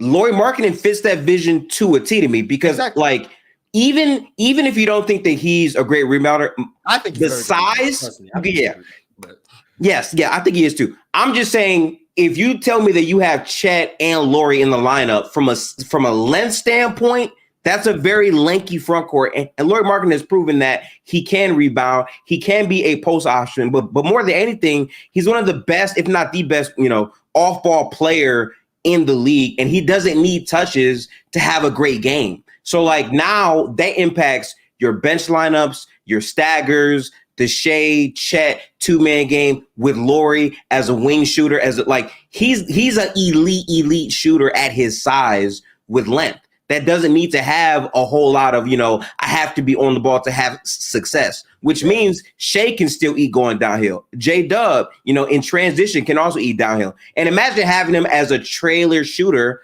And you're like, damn, is Chet right here? Oh shit, Isaiah Joe is right. Oh, but Lauri right. It's so much shooting that you have to account for. It changes up the nucleus. And now you get J-Dub at the 3. He doesn't have to play the 4 anymore. Which is his perfect spot. At the 3 is where he's great. I actually think he's at the 3. To be honest with you, but that's just me. Yeah, modern NBA is probably a 3. Back in the day, he's probably 2. Yeah, but the 3, yeah, absolutely. And for all intents and purposes, if you look at it on paper and you like what you just explained, it 100% makes the most sense. Plug Lauri into that offense, and they're even better than what they already are. But I'm thinking about when the playoffs start and we get to scheme, and more times than not, they're going to run into teams like Minnesota. They're going to run into teams like Denver. They're going to run into teams like the Lakers, who have front lines that clean glass. Now, as good as they are offensively, can they supplement that against these units? Because it's completely different when I'm seeing Detroit tonight, and then I got to see Memphis 3 nights later, as opposed to I got to deal with the Denver Nuggets 2 days, every other day, and I got to deal with them. The Nuggets. The Nuggets will probably The Nuggets is. I'm not gonna go that. I don't think they can. The Nuggets is difficult. They will run Cat ragged in a series. That's my belief. Cat will get run ragged. That doesn't mean he's gonna run ragged. In what sense? The way they are going to. With how much heavy movement OKC's offense has, Cat has nowhere to hide. Because you're going to have Rudy on Josh Giddey. Right. Like, we understand that. Rudy's going to be on Josh Giddey, roaming. That means Cat has to guard someone. Whether that means he's guarding Chet, and they use Chet like he's a wing functionally on offense. Because they'll have Giddey as a screener, and Chet will come off down screens, and he'll curl, or he'll pick and pop. Cat's not chasing him. Like, and they might put Cat on Dort. I can see that. You put Cat on Lou Dort. So we make Cat expendable. We make Cat expendable when we go to that. Then what do you do when you bring Isaiah Joe into the lineup? That's what I was thinking. I'm thinking about the small ball lineup. When they go Shea, they go Dort, they go Shea, Dort, Joe. There's nowhere for him to hide. Like him and Rudy out there, I get like the rebounding, but Cat will have nowhere to hide. But Mars, is this now? This goes back to what I was talking about earlier. Do we have to adjust to them? Right. Or do we? If Cat was a presence down low, I'd agree with you. But do we guard him with wings in your hand? But do we go big? Do we even go bigger? Paul George guard him. And do we even go bigger? Because I've seen sometimes where they play Nas Reed. Nas Reed. Do we go bigger and make them adjust to us now? That would probably be the counter from Chris Finch. He would just go ultra big with Nas, Cat, and Rudy, and then hope that their rebounding and their interior presence is able to beat them. But then I guess I would just say now you've got 2 bigs who are going to run ragged. Like it's the chess match. It's the chess match of the playoffs. I can't foresee it, but I have a hard time seeing Cat having a good time on defense. I get what you're saying, Mars, but I just think that goes 2 ways. Because again, I mean, like I feel like for a full series, the size of what Minnesota has, where J-Dub is going to be, I said J-Dub, my bad. McDaniels is going to be your POA. Mm-hmm. And you have Nikhil who can also come in spots. Like, bro, the way that they're gonna be able to have a strong defense, but also even offensively, knowing that we just have more size. Cat, getting downhill against Oklahoma City, and Anthony Edwards as well. I just think I would still favor them in that overall matchup. It could be nip and tuck, but they've shown that they can put a lot of teams through the mud consistently. And I feel like if OKC is in that type of environment where it's just size, multiple possessions matter. And to Ox's point, that's where the rebounding could kill OKC. And not to mention Mars. I mean, Rudy does such a great job on Chet. He does, and not just Chet. Chet is so integral to what they're doing offensively. He screws a lot of what they do up offensively when he's recovering on the wing. Yeah, which I think it's a really good thing now to watch Rudy do that, because he wasn't able to recover on the wing like he did in the past, right? He wasn't able to split the guard and the big man like he did on the past, like he does today. He wasn't able to do that. But I mean, when I say split the guard, where if I got the guard over here and the big man is here, I could split these two and basically guard two guys. He couldn't do that in the past. He's able to do that today, and he's able to be way more effective. And on top of that, I think that he bullies Chet more than anything. Don't get me wrong. I think Chet will give him some work, but for the most part, I think he roughs Chet up. And Chet is so integral to their offense. I think that Rudy slows that down, which slows them down. And Mars, I don't think you give Rudy enough credit for protecting Cat defensively, because he makes up a lot of Cat's mistakes. So when you're talking about Rudy, we're talking about Cat getting ran ragged. I think the same thing is going to happen. I think the same thing is going to happen on the other end. I know how you feel about Cat on the block, but he can score on the block. And if you go to him consistently, because if I'm watching Bobby Portis score on Paul George on the regular, there's no way the Cat is looking at that going, I can't score on this dude on the regular. I can't score on J-Dub if I'm getting switched on, if he's switched on to me. Yeah, but the difference is Rudy will be right there in the dunker spot, so then Cat's going to draw too. And then do you feel comfortable with Cat being able to throw that lay down pass to Rudy consistently? I mean, like, I'll be honest, I don't think Cat has to be able to block, though, because if he catches the ball, he could just go to the paint. Like, Cat is very good at attacking closeouts, and I'm just saying, if you're going to have lesser size on him and Gobert is going to be in the paint, 9 times out of 10, you're going to have the advantage from a rebounding perspective pretty much consistently through and through. And to Cat's credit, this year, he's improved a lot defensively. And I can guarantee you one thing. If you ask Gobert right now, what would he rather have, right? Cat as the guy he has to save with a bunch of plus size defenders around him, or back in Utah with Donovan Mitchell, Jordan Clarkson. He's taking this 9 times out of 10. What? 10 times out, 11 times out of 10. Yeah. Right. 11 times out of 10. I'm not going back to Utah for anything. But no. I mean, I can see you guys' point. I mean, I guess it's just maybe not personal preference, just my belief in Cat's defense. Because every time I hear what you're saying. Every time I watch him get ran off screens, I mean, he's 6'11". He's not getting through that screen. Then you're giving up switches. Now you can get a Shea on Cat matchup basically whenever you want. And I'm not as high on Cat's a good driver, but also the amount of offensive fouls he commits trying to barrel his way to the rim. That's hurt him for like a good amount of his career. I think that's definitely fair. I just think that this is the year for Minnesota where they have to show exactly how good they can be. I said last year that I thought they would be this good. Last year, obviously, Cat is gone for the majority of the season, so they couldn't have that chance. But now, year 2, Gobert is going back to what he looked like in Utah. He's showing people why he is the defensive player of the year. And Cat, like, to me, in terms of just how balanced his scoring looks has been, I mean, he's almost 50, 40, 90 this year. And with the emergence of Anthony Edwards as well, I just think that they're deeper than they were last year in terms of how they can play. But their offense is going to be the question mark. Like, how do they close out possessions when the game is close down the stretch? But their defense carries them to even, get out of those types of circumstances. So that's the question. I don't even think you're wrong for saying how Cat is going to look, because he still has to show that he can play like this in the playoffs. But this would probably be the best year for him to do that. Toast to the dude Toast in the chat. The reason why I use conventional ways in basketball, because at the end of the day, as much as you change up the offense, as much as you change up schemes, you still have to rebound.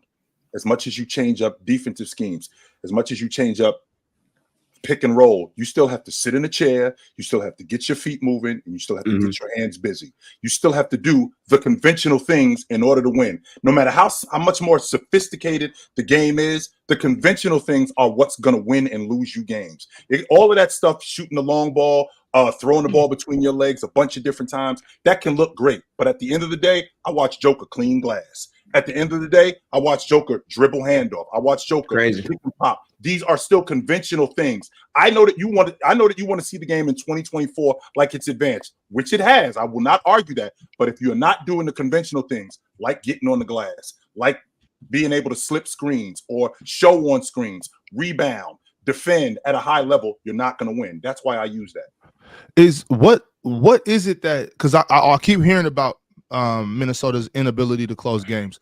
What is it that they're doing at the end of these tight games? Like Chitchat, in the last 2.5 minutes, last 3 minutes of game, aren't we supposed to be spamming a high pick and pop with Cat with Cat and Anthony Edwards with Rudy at that being that lob threat on the opposite block? They just switch it. The problem, they switch it. I mean, but that's okay. But so if they don't guard Cat with a big, it's wings. So you switch. So then aren't we not spamming the pick and pop? Aren't we spamming the pick and roll with Cat then? Cat, you say he's lumbering to the rim. He's a big dude. If I got a guard switching on Karl Anthony Towns, who is a big body, why are we not spamming a high pick and roll then? I feel like a part of the problem too. He should be. I kind of feel like but he's not as much of a mismatch as he should be. I kind of feel like a part of the problem too with it is that sometimes they're not consistent in terms of what they want to get to. Like there will be times where, okay, Anthony Edwards, you have a runaway to the basket, go take it, and he's settling for the pull-up three, or he's trying to take the off-balance leaning mid-range instead of consistently going to the cut. Or even Cat, where sometimes he'll catch the ball and he'll also kind of settle. That's why their offense hasn't been as consistent down the stretch. The thing with them, though, is while that might be the case, defensively, now that Gobert has size and wings around him, their defense is still legit in the fourth quarter still. So yeah, for sure. Yeah. I think the main issue that I've had, because I've said this to you guys before, you probably heard me say it. They get really good action. They've had a bunch of fourth quarter leads, double-digit leads. The problem is we have an inconsistent third-year shooting guard who we go to in the meat and potatoes of games to close games out for us. And we also have Cat, who also tends to disappear. It has nothing to do with the action that they get. They get damn good action to get shots. I'm watching Cat. I watch Anthony Edwards, who we get late in the shot clock, and now they're bumping into each other, where the first initial action with Anthony Edwards and Rudy Gobert, where Rudy Gobert would slip a screen and dive to the basket, you can hit him. He's wide open and he scores around the basket, but instead he won't. But now we got the shot clock coming down. Here comes Rudy again with that screen, and now they blitz Anthony Edwards. That's a problem. Instead of him taking the initial action and rolling with it, and now that opens up even more offense for you guys. But instead they don't do that because I feel like they got an inconsistent, unsure third-year shooting guard who is going to be better. But I'd like to think that at this point, he's just not there yet. I'm sure you guys don't feel about Kobe Bryant in year 6 that you did in year 3. He was a lot different than he was in year 6. I mean, I feel the same way about Anthony Edwards, that we're coming up to that point where he's going to get better. He's just not there yet, and we expect him to be that right now, and he's not. But the one thing I will say to you, though, Chill, is that is it year 4? That's true. I thought it was year 4. Yeah. Year 3, I'm sorry. The one thing that I'll say, Chill, I agree with everything you said, but the one thing I will say is, to Ant's credit, when they needed him to be that guy, even though he's still been super, inconsistent, he was pretty good last year in the playoffs, and that wasn't a healthy team. Now this team coming in with the emergence of NAW off of their bench and everything that they have to provide, I think that they can be still very, very good. It's just the offensive inconsistency, not just from him, but even your other pieces. Like, I thought this was going to be a resurgence for McDaniels this year as an offensive player, and he's kind of regressed in some ways. Yeah, I'm disappointed in the offensive game. I don't like what I'm seeing from him neither, Mars. Defensively, I don't like it. Hey, man, it's a little slump. No, I've been paying attention. I've been doing my Jaden McDaniels versus Herb Jones player comparison. Okay, Mars. It's Herb Jones winning right now. Herb Jones. You know how I feel about Herb. I'm just saying, I don't like. By the way, sidebar. I saw the poll in the chat. Come, guys, Jordan Poole. Like I voted for Scoot Henderson. Jordan Poole. I voted for Scoot Henderson. I voted for Scoot. Yo, gifted that gave me Hassan Whiteside. So they did give you Hassan Whiteside. They hold us. Absolutely. I'd rather Jordan Poole than Hassan Whiteside. No offense, but I mean, Hassan Whiteside isn't here anymore. So okay. Don't say it like he died. Oh, yeah, that was crazy. I'm like, what did I say? Like, he's not in the NBA anymore, ladies. He's not in the NBA anymore, right? Yeah. He is still around. He's just not in the NBA. Right. Yeah, those two. But speaking of Hassan Whiteside, Sacramento Kings legends. Ox, do you want to talk about the Kings game last night? I'll give you the floor if you want to talk. Garbage, trash. Get these dudes off my television. Ain't nothing to talk about. That's despicable behavior. Like losing to the Bulls in the first place is just sad. You guys were up like losing to the Bulls like that. Yeah, bro. That's what I'm saying. In your building, I said at the beginning of the season, we're not quite contenders yet. We're not quite contenders yet. This is the type of shit I'm talking about. Like what's going on? Man, shout out Coby White. Like, shout out Coby White. There's really like Mars. I have nothing profound to say about. Oh, we need to do this. We can't lose to the Bulls. It's really just like not in our building. Not that nowhere. Team. We can't lose to them anywhere. Anywhere. Defense. Alex Caruso played on De'Aaron Fox in that fourth quarter. Ooh. Are we surprised, Mars? Are we really surprised? Because we are talking about arguably the best on-ball defender in the game, right? De'Aaron Fox with his speed and strength, Chitchat, he's supposed to cook Alex Caruso. But Alex Caruso is supposed to lock them other dudes up. De'Aaron's not regular with his speed and able to stop on the dime, pull up. He has too much attributes that should contribute to him not being able to be guarded by Alex Caruso. So I'm surprised. Shout out Alex Caruso though. I don't care who it is, what team it is. I love to see stuff like that. I do too. Like, I love that. So shout out Alex Caruso because that's fire. I want to shout out Coby White, man. He's had a phenomenal year this year. I think Zach LaVine going out really gave him the ball a lot more to have the reins. I mean, shoot, last night 37 points, 14 for 19 shooting with the passing, rebounding. I really feel like if the Bulls can give him a bigger runway, he can get closer to figuring out what type of player he can be. Since All-Star break, the Bulls have actually been playing some okay basketball. They're not a good team, we know this, but they can still upset teams. They're not this team that you can just say, oh, playing the Bulls, easy W. They can beat you, and that was shown last night. Yeah, Coby White, my most improved player. He's not gonna win it because they're gonna give it to like Tyrese Maxey or something. He's not gonna win it, but yeah, like he's been great. This level of improvement is crazy because I don't know what it is about players coming from UNC. I just don't really believe in them. Like I go back throughout like history. Most of the players who have come out of UNC, I just haven't been very high on. The only one who I like relatively believed in recent years is like Walker Kessler, but that wasn't to be like a superstar. It's just like I thought he was going to be good.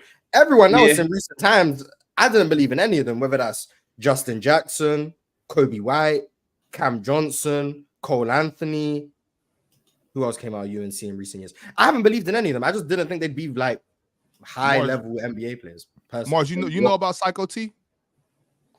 Tyler Hansborough. Oh, I didn't know that was. Oh, I know about Tyler Hansborough. Yeah.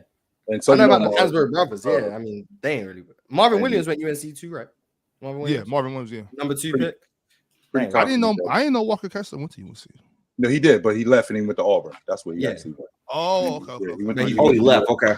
Yeah, he left. Maybe that's why I believed in him because he got out of there. I don't know. Yeah, but he went to Auburn. But so, like most like people, Anthony Cole came from North Carolina.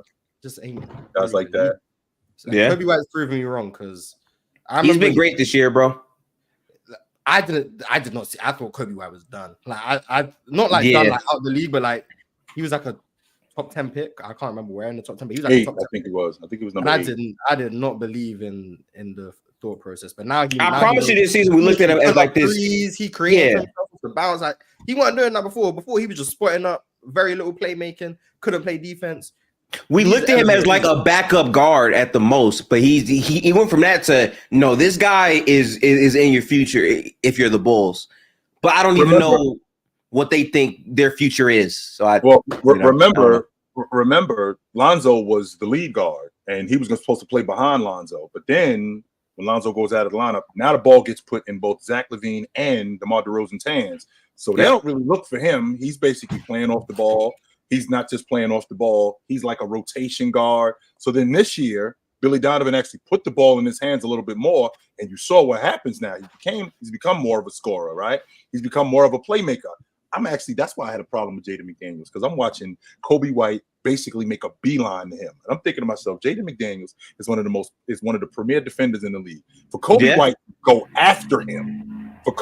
go after him, I'm thinking to myself, he has immense confidence in his game, which he didn't have in years past. So I'm impressed with what Coby White is doing.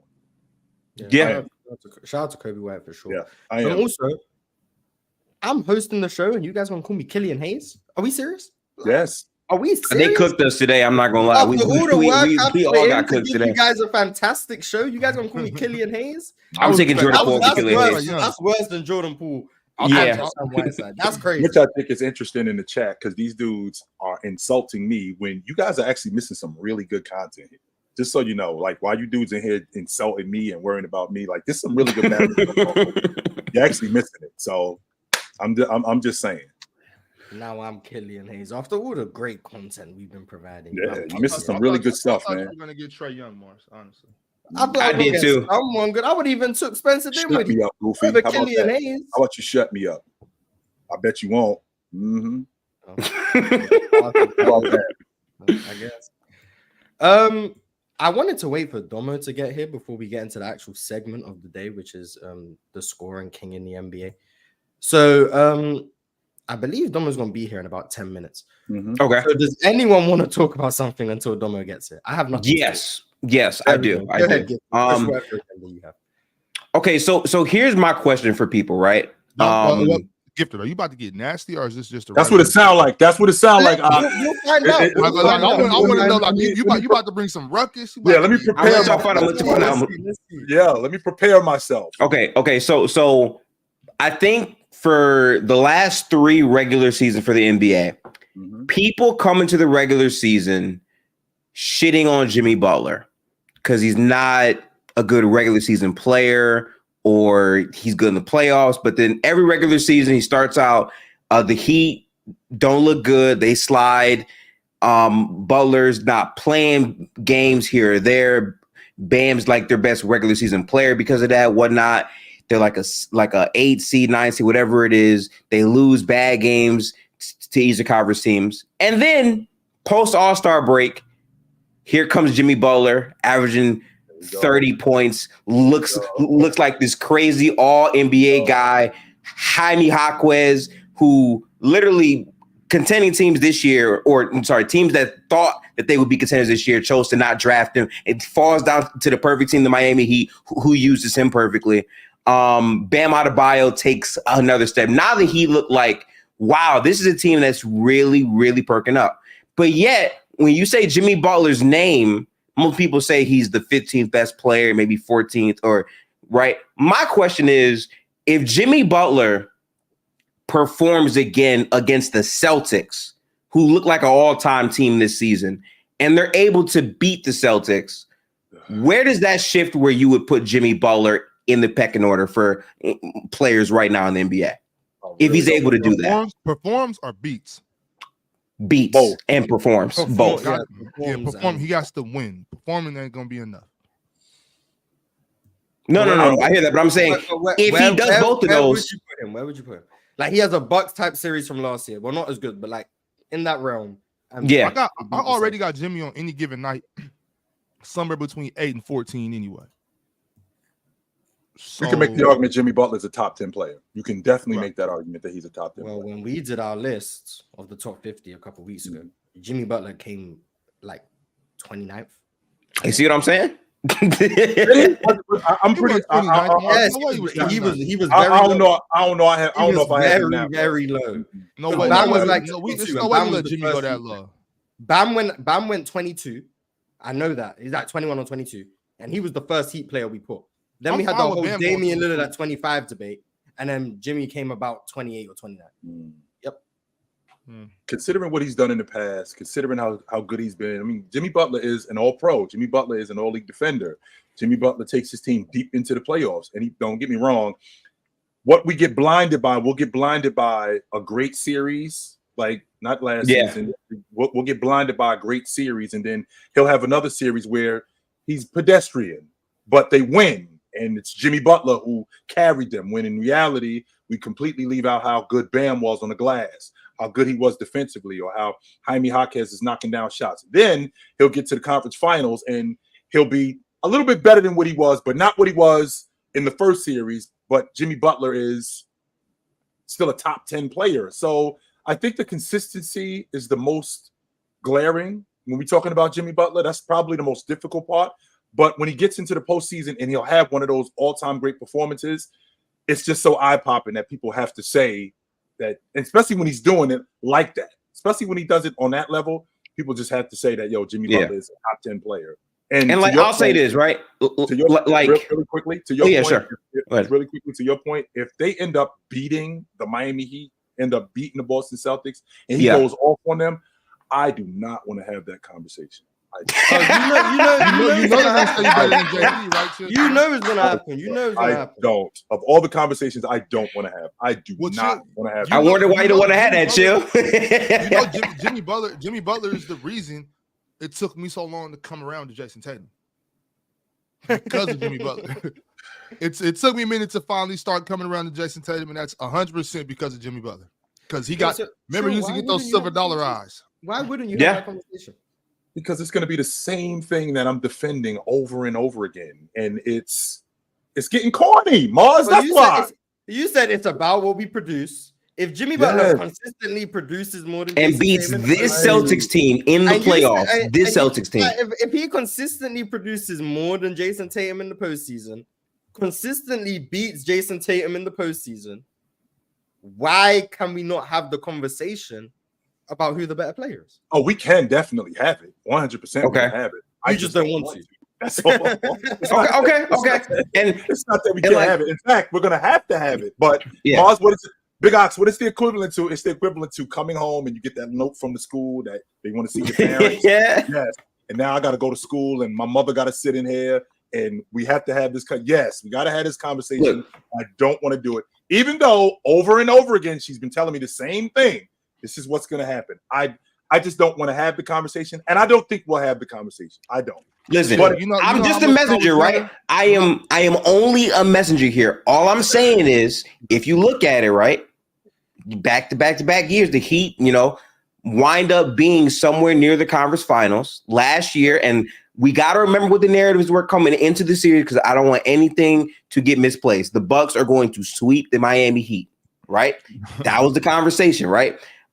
First game, Tyler Hero goes down. He win. Giannis, to be fair, is compromised, right? But people are still saying we think we have the Bucks. Then we see the Bucks team score 80-something points in the first half, smack the Heat in game 2. Now they're saying, they don't need Giannis. And then Jimmy performs at a high level in game 3. Giannis comes back in game 4 with the 27-point triple-double. I remember this. They lose the game, and they're saying, okay, well, there's no way the Bucks lose at home. They're going to win that game. This is going to go to at least a game 6. The Bucks might come back from down 3-1, but they confirm is going 6 games. There's no way the Bucks lose a game at home in game 5, and Jimmy comes there, takes the soul of Jrue Holiday, makes the tip in to force the game to overtime in a game where the calls are going against the Miami Heat. That's more pro Bucks, and you're seeing the collapse of the Bucks in the fourth quarter. And in overtime, their season is decided by a Grayson Allen inability to shoot the ball, and they lose. Right? Right. So you go from that to this year, where the Celtics are an all-time team. They just blew out the Warriors by a crazy amount of points. They've been blowing many teams out the entire year this year. Let's say they even beat the Bucks and they meet in the conference finals. If Jimmy performs at that level again, I think it's going to be very hard to see where he ranks because he does not care about the regular season until it's time to get closer to the playoffs. I don't think that's fair. I don't think that's fair. I don't think that's fair either. I think I don't think it's fair to put that on Jimmy. I think Jimmy cares. I just think that he's not. I don't think he's just one of those guys that's gonna go. No, he said he doesn't care. That he's literally said. I believe he's more. It's more so. Because you have to care. So I get what you're saying. So you can say you don't care, but he's obviously he's trying to win, but he's more so let me get everybody in here. Let me get everybody involved. I'm not gonna shoot. I'm not gonna shoot 25, 30 shots. We all gonna get something. Let's get this team concept going. But Chilltown, I'm gonna help you out real quick, Chill. You can always just kind of slide the cord out that router box on the Wi-Fi. Let me tell you this. See, gifted tomorrow's on. I don't know. Y'all might be too young to remember house phones, right? Oh, so when I used to get in trouble at school, I'll rush to the house, unplug that phone.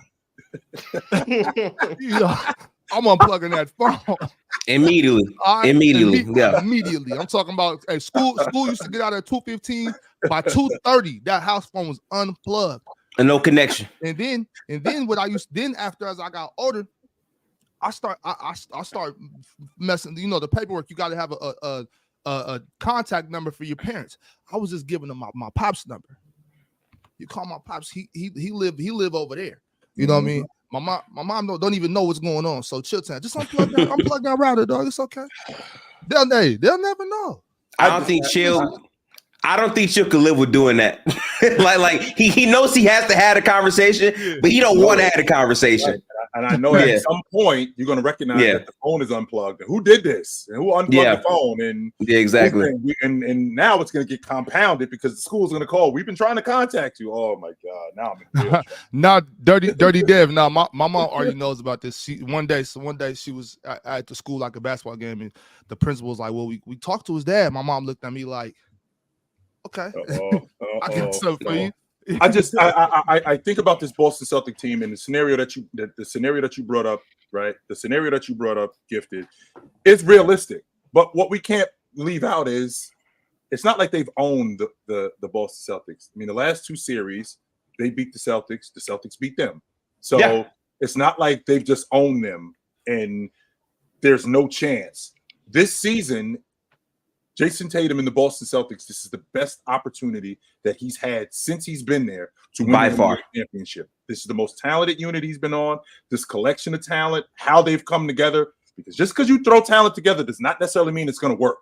Does not mean it's going to work. But the fact that the way that they put this talent together, grabbing Drew Holiday the way that they did, and him basically being Marcus Smart, except the better version of Marcus Smart, and then the X factor in all of this, which is Porzingis, because he brings a dynamic to that unit that they didn't have, that nobody really has an answer for, in addition to everything else that we have. Like Joker and Jamal Murray, they really don't have an answer for that two-man game when you go down. No, they do not. But maybe we can handle the other things. With the Boston Celtics, they don't have an answer for Porzingis, whether you're in the zone, whether he's at the stretch five.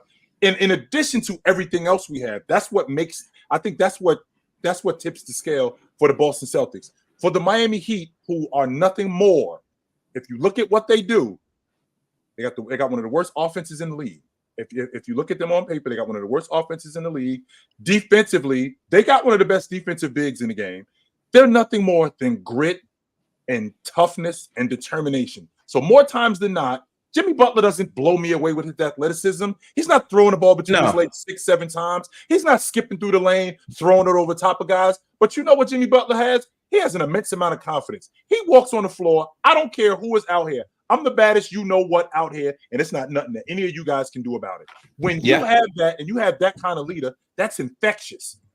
The difference is with the crew that the Boston Celtics have, they have to have that kind of confidence too. We are not afraid of you guys. Not only are we not afraid of you guys, we are going to stand up to any type of bull, you know what, that you bring us. And in the end, we're going to be the last man standing. We cannot get out tough like I watched the Cavs get out tough against the Knicks, because that's ultimately what it is. Because at the end of the day, once you stand up to the bully, once you stand up to the toughness, we got to play basketball. And when you recognize that our skill level is better than yours, it's a wrap. Yeah, I 100%. Like, this Celtics team is going to be an all-time team, I feel like, based off what they produced in the regular season, their win margin, and just how good they've looked.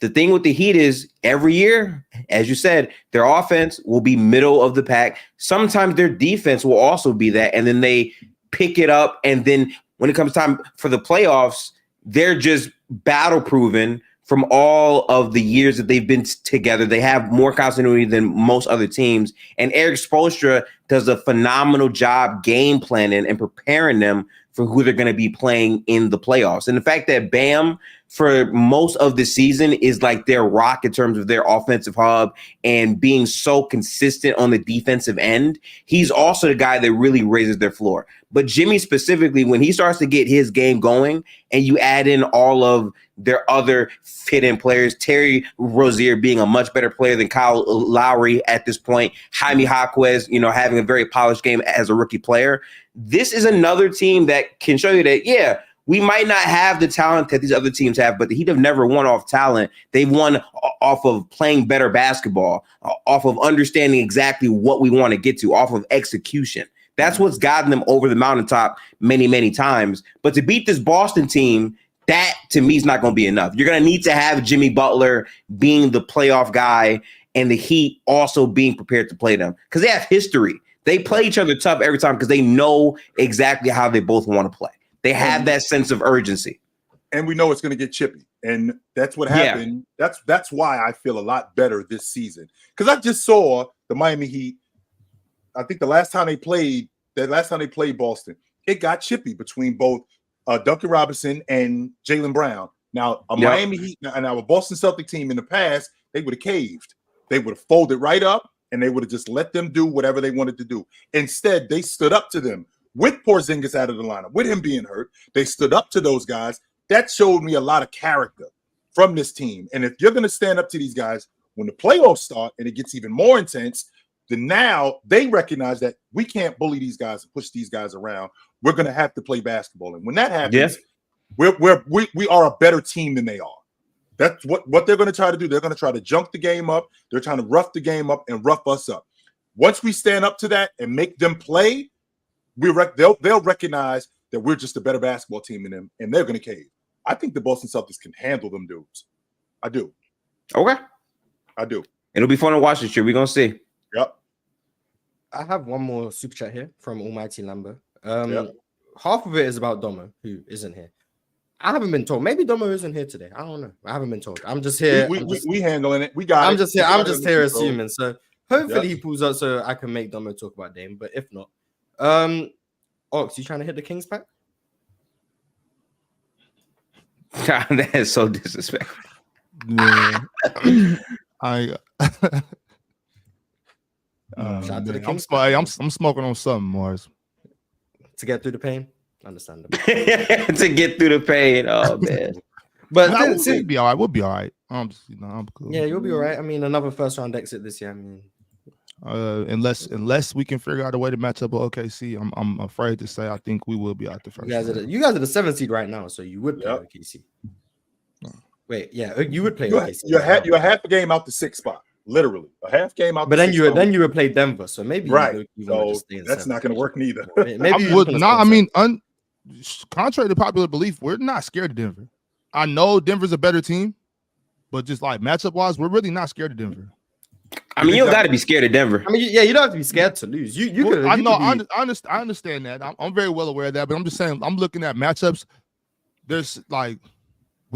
I believe we'd rather play Denver than Minnesota. I think we'd rather play Denver than New Orleans. I think we'd rather play Denver than the Clippers. Denver than New Orleans? Oh yeah, New Orleans have. We have nothing for New Orleans. Oh yeah, actually, never mind. They do kill you. Yeah. Ox is on record about that. He would, if they had to see New Orleans in the first round, he ain't even watching the series. I'm not watching. Yeah, I'm not watching. I'm not. You don't want to watch your team. I'm not doing play like Claire. If we get New Orleans first round, don't even hit me up for the playback. Yeah, he already made that. Don't even hit me up for the playback. That's hilarious, bro. I'm not even doing it. So honestly, Mars, like if we get OKC's best case scenario, second would be Dallas, and then third would be Denver. I know it sounds crazy to say Denver, but I'm not saying we're better than Denver. You'd rather see the Nuggets and the Clippers? Just knowing. I don't want to. Really? I think y'all can match up pretty well with the Clippers. Right. I do like. If Tyloo folds, then yeah. But you know he's gonna go small. You know he's gonna have a mere coffee. You know he's gonna go small. Yeah. Hey man, that's just my mindset. That's just the way I'm thinking about it. I don't know. Okay, yeah. Word. But yeah, I am going to move on to the segment of the day, which is the NBA scoring king right now. The way this was explained to me is there's a bunch of categories for scoring that Ron gave me. I added some more because there wasn't much detail to it. So L1. And then I'm gonna ask you guys who the best in the league is in that individual category. And then we're gonna have like a whole chart of who's the best in what category. And then I'll ask you guys who the best overall scorer is, and then we'll see who we think the best scorer in the league is. Does that make sense? I think that's making it well.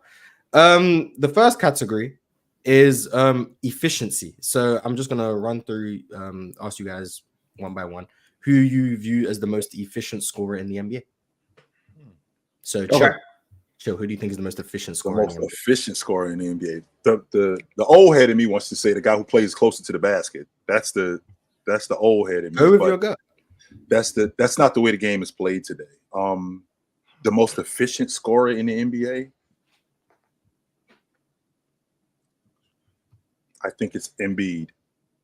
Okay, you think it's Embiid. Gifted. Is this based off of like high volume or just flat? If you, how you shoot? Okay, I mean, if you want to go ahead and say Derek Lively, I'm not doing all that. But you gonna make the list look weird. But you go with however you. When someone says who's the most efficient scorer in the league, who do you just think of? Like, I mean, when I hear the most efficient, I think Jokic off top. So you got Jokic, okay? Yeah. Ox, most efficient scorer in the league. It has to be KD, Giannis, or Jokic, right? Oh, which one? I'll probably Giannis. I think I'm gonna go Giannis. Giannis. Okay, we got 3 different answers. I mean, why Giannis, you got? That's a great start. Because he's mostly coming downhill to the rim. He's mostly scoring in more of efficient ways, less jump shots and stuff like that. So I think about Embiid. Statistically, Giannis is the most efficient of those. Is he? This season he has been. Right. So I just think about Embiid, and he plays closer to the basket like Giannis, plays in the mid post, and he's really good. That mid range game that he has is automatic.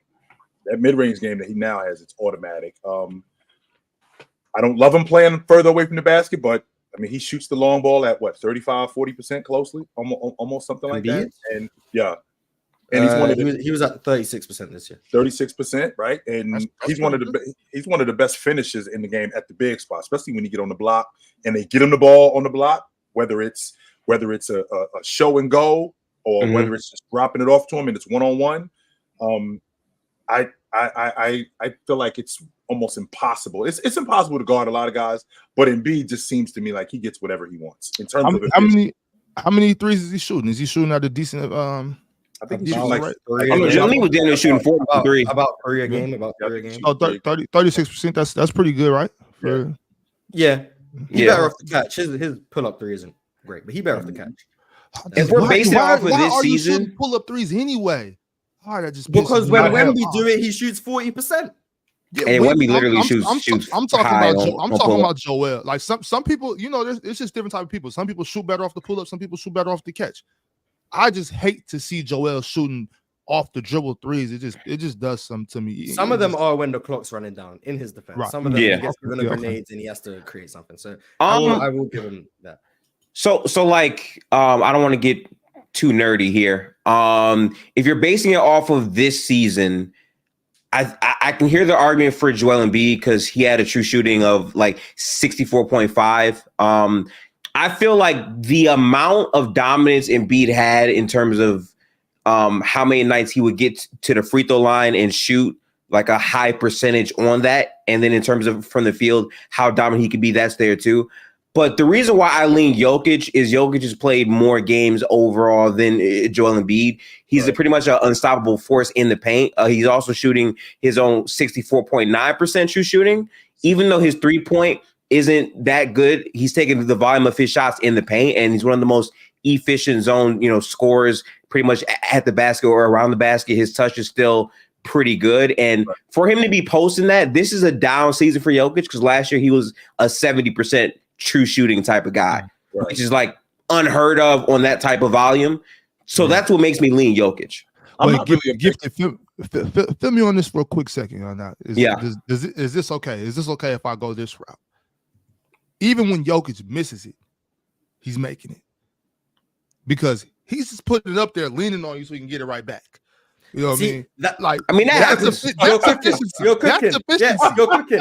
And that does happen. That does happen. I know you're not a stat guy, but I have spoken about this before about how he'd be missing shots on purpose to get rebounds. I then found on Twitter, Jokic leads the league in putbacks off their own misses. That's efficiency. So technically, I know it counts as 2 field goal attempts, but if you only use 1 possession to get your 2 shots, is it really 2 field goal attempts, or is it really like you just made the shot? Like you get what I'm saying? Mark, like, so you haven't taken an my extra possession. You've just got two attempts. My high school coach used to tell us, because we're a pretty big squad. He'd tell us, especially like our wings or something. If you get in that paint, even if if it's not looking too good for you, don't kick it out. Just get it on the rim. Just get it on the rim. One of us will get it back. Like I'm not the Moses Malone. You miss on purpose, so you have better position for the second attempt. Yeah, that's what I'm not a big fan. I'm not a big fan of true shooting, but to lean on a guy, I'm not a big fan of true shooting. I feel like the logic is a bit flawed. But with that being said, to Ox's point, as a big, when you leaning on a guy early on in the game, it's not that big a deal. We get late in the third, we get into the fourth quarter. Man, you know what? He get to pushing on you a little bit more. You don't really have that kind of strength that you had in the beginning of the game. You just didn't. Now all of a sudden, those rebounds, they look a lot harder to get, because I've been dealing with this dude all night. He's been pushing me all night long. So I could get with that. Yeah, sure, that's old school logic. That's old school game. Yeah, that's what it is. Sean Higgins went to Michigan. Sean Higgins, that was me and Ron's coach. He coached us. He coached us my sophomore year in college. Yep. He taught me that, like, you don't got to stand on your own. You let him carry you. You just lean on him all game. And then by the end of the game, his legs are tired, your legs are fresh. You can lean on him all game. You're gonna start getting more offensive boards and everything. I'm using you. I could get with that. Word. Yeah. There's a reason Denver rebound 36% of all their misses in clutch time. It's because I want to ask Chill something real quick. So like, what about the logic specifically makes you have an issue with true shooting? Because I do know that sometimes people try to miscategorize stats and use it to paint like a invalid picture. But what about the stat in its baseline do you not agree with in terms of the logic of it?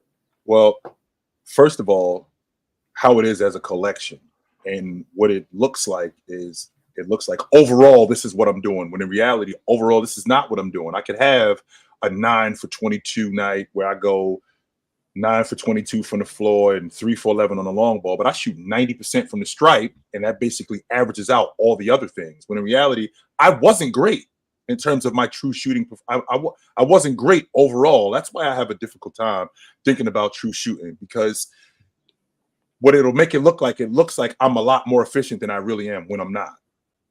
Okay. I think what I would say for that is there's other stats that can like concretely just go off of what you shoot. But I think the point of true shooting is to just say, in average, from possession to possession, how are you impacting the game? We've seen games where like stars might shoot bad, but if you're watching the game, it's like, damn, but like he's blocking up the momentum from the other team by getting to the line.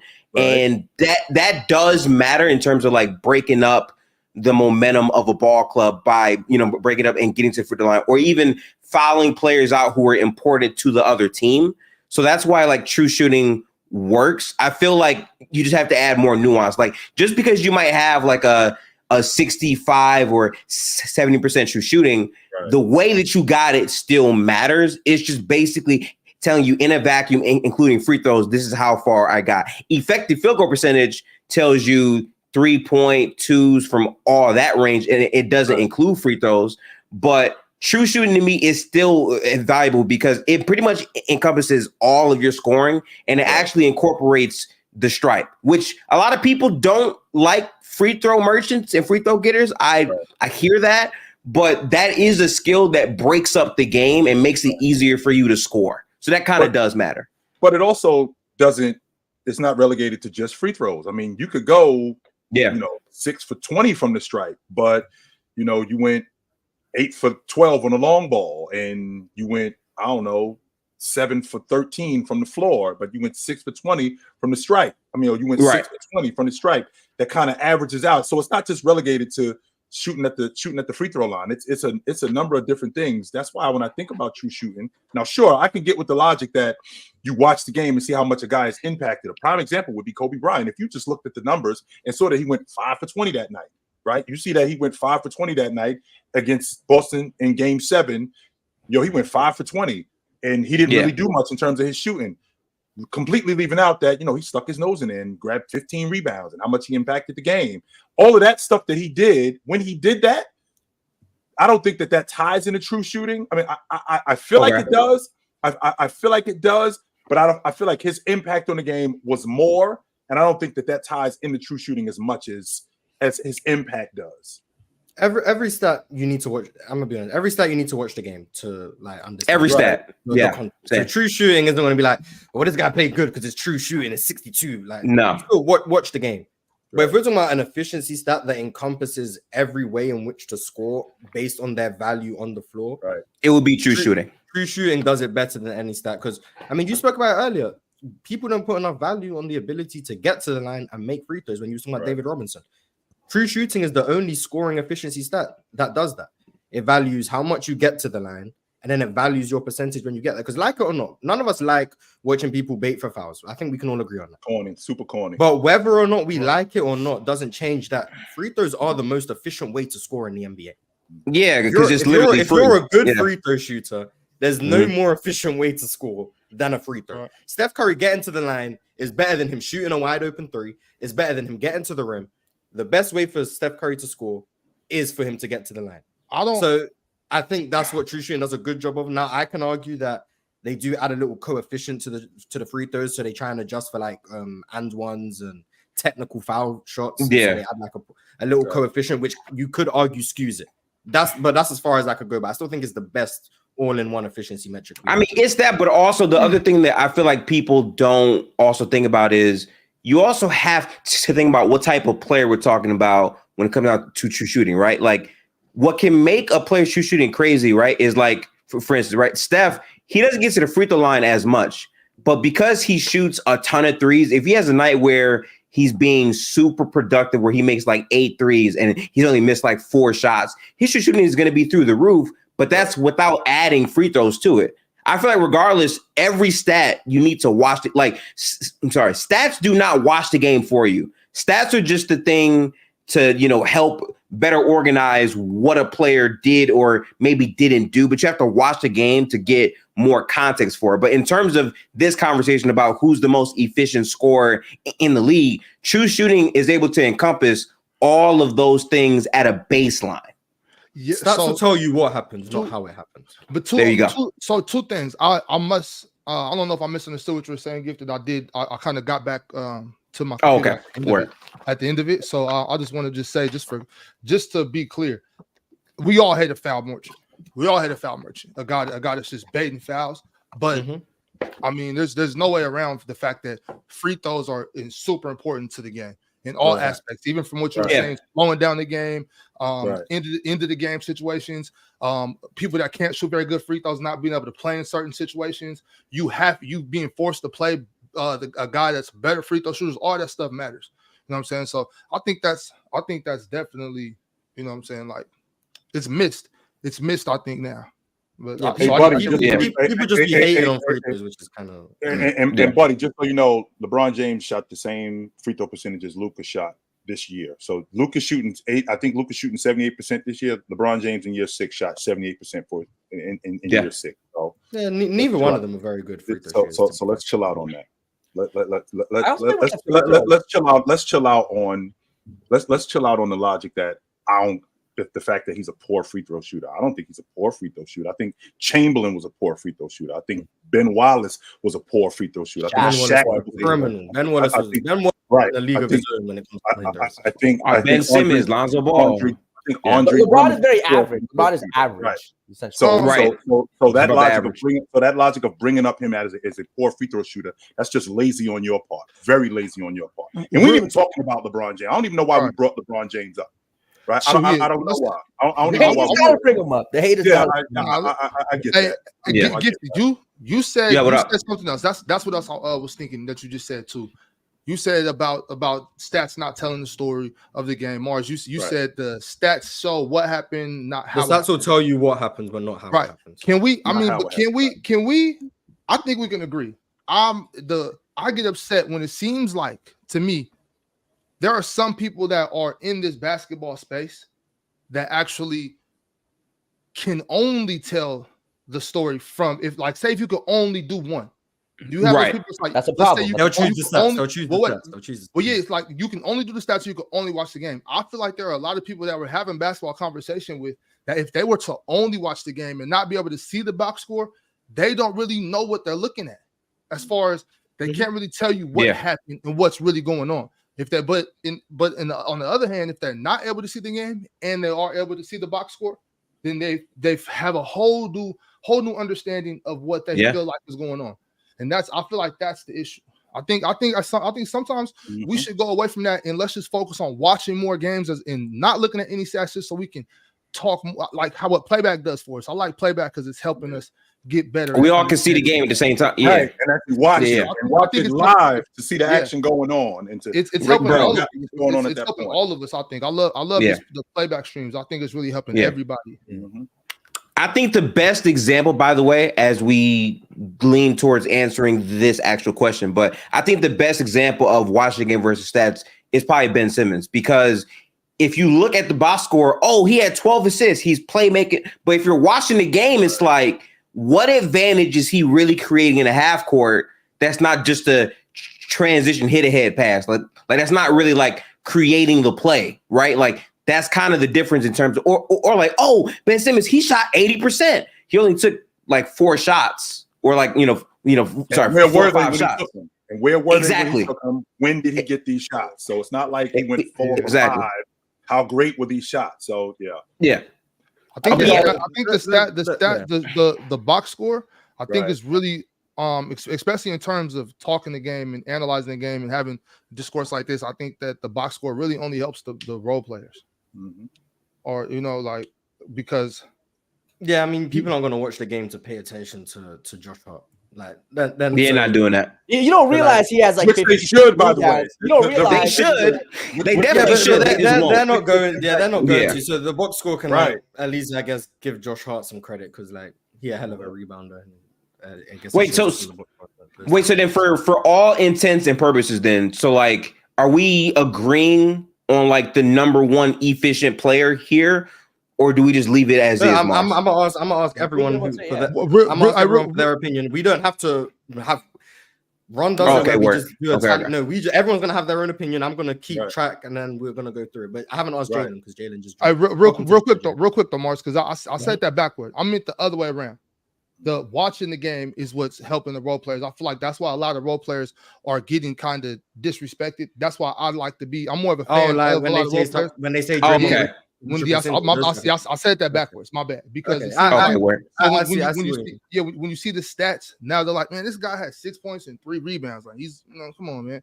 But when you watch, you see all the other things in basketball that aren't going to be on the stat sheet. Yeah, so you see it, but do those people see it? The people who do they see it? Like, are they gonna see Draymond Green's impact even if they watch the game? I think probably don't. I think they will if they watch it a little more and have talks like when Chilltown's doing a playback, like he's talking about the other stuff. Me and Chill, I remember when we were doing and we're talking about guys catching the ball on the run and just things like that. There were some people that don't really know too much about hoop. They're not really paying attention to certain things like that. So if you're watching Chill on playback, you're learning different ways to look at the game. So I think it can help. I think they can see it more eventually if we keep doing what we're doing. We're doing such a service to the basketball community. shout out to playback, by the way. I think our next playback stream, I believe, Gifted is you, right? That should be yes. I believe it's me and you tonight, right, Gifted? Yeah. Yep. Tuesday, Indiana versus the Mavericks, right? Yeah. There you go. Tune into that. 8 o'clock. Yeah. Oh, and 8:30 Eastern is when the game begins. Yes. Right. And right before that, we also have our first show tonight at 6 to I believe 7:30. I think Jalen's hosting, right, Jalen? ZZ's hosting tonight, and I got. What is it called? I don't have the banner. Wait, do I have the banner? Wait. Oh yeah, show the banner. I'm hosting. W host. Yes. From the logo tonight, Jalen, what time can they find you at? Like I said, 6 to 7:30, 6 p.m. Eastern, 7:30. I'll be cooking gifted all day. All evening, gonna be cooking gifted. Tune in. We gonna show what's good. Gifted, just to look on your face, I'm not buying none of that logic. Hey, we know that's cap. I'm not buying none of that. Tune in tonight to see if it's true or not. My money's on Gifted. Personally. What time again? What time is it again? Like it's at 6 o'clock from 6 to 7:30. Yeah, and you can catch Gifted on playback an hour later. Gifted on all day today. Today's a lucky day. That's me and you tomorrow, Jalen. You got them all day. Yes, sir. Yes, sir. Jalen, since you have just joined, we are doing a ranking of the best scorers in the league, and we're going category by category. Okay. So Jalen, who do you think is the most efficient scorer in the NBA today? Most efficient scorer today.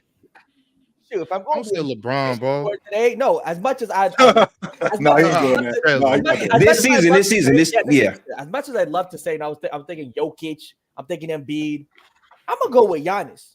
I'm gonna tell you why he's efficient. Because guess what? He's not gonna take a lot of threes. He's not gonna take a lot of mid ranges. He's gonna use his physical gifts, get to the rim, and get his buckets. And if we're looking at, if I look at, the true shooting percentages, I believe for a guy averaging that many points, he has the highest. It's higher than Jokic. It's higher than Embiid's.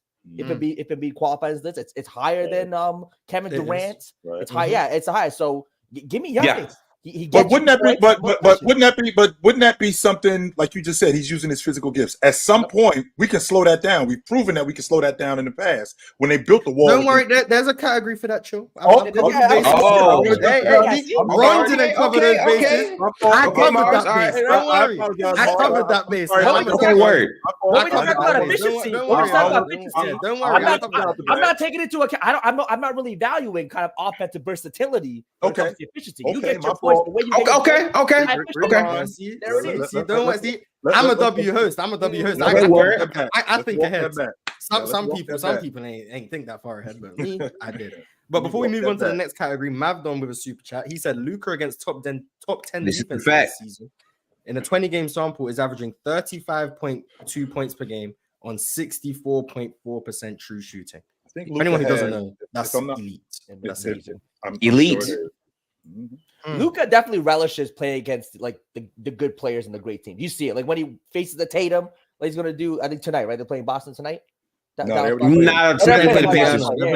Indiana. Okay, but when he plays like the big time, he might score 70 again. He really goes for defense. He's really trying to show every player in the league he the best in the league, and he relishes that, which I can respect. I like that when players wake up. It's all over his face. You can see it on his face.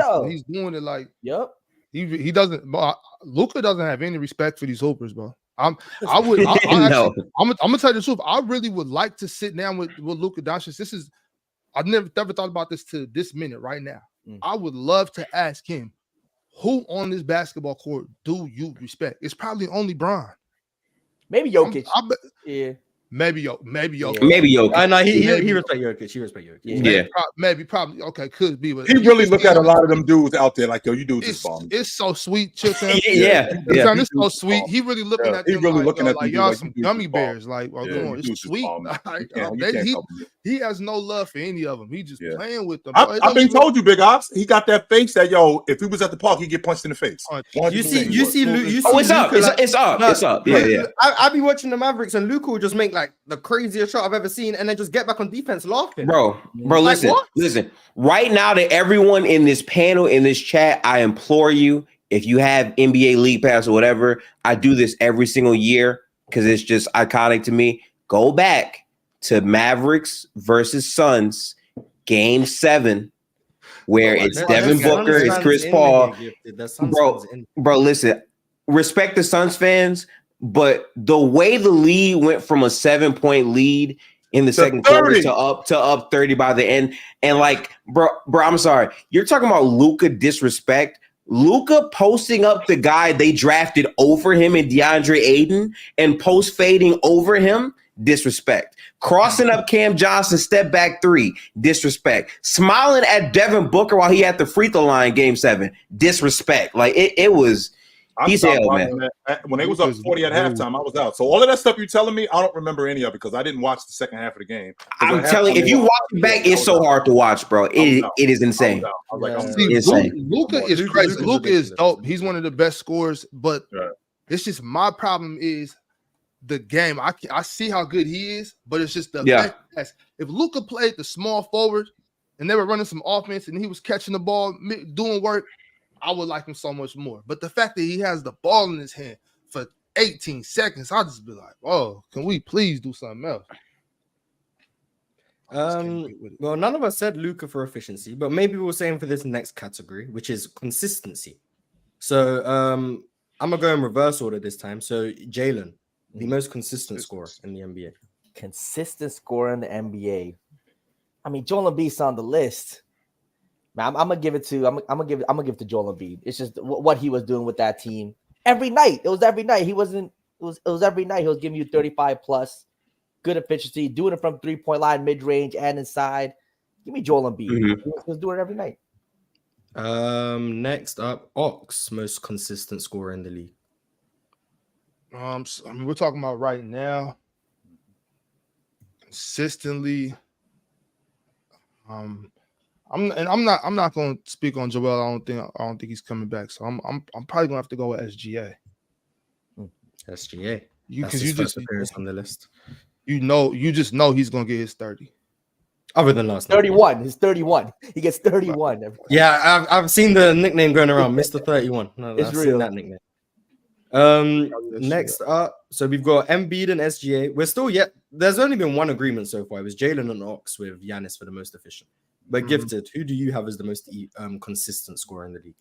Yeah, Ox Loki took my pick. It's definitely Shea. I mean, Shea has 45 games this season where he scored 30. Almost every night you look down and Shea has 31 points exactly. Like he scores very, very consistently. The free throws are there. His motor is there. I got Shea.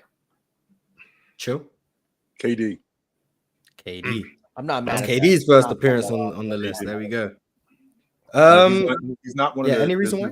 There's not many guys that I've seen in my lifetime that I just feel like anytime he touched the ball in this specific space, it's buckets.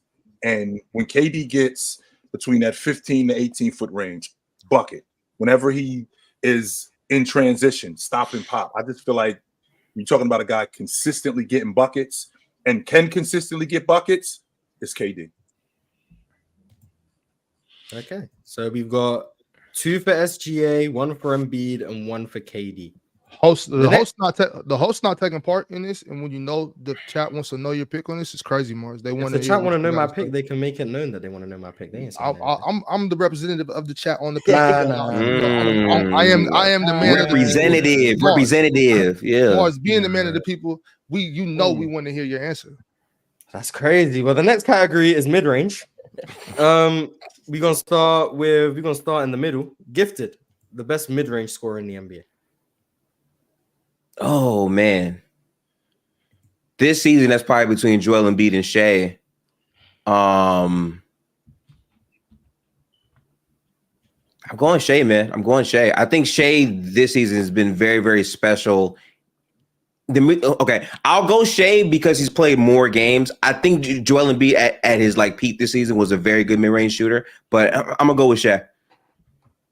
Okay, we got Shea. Another vote for Shea.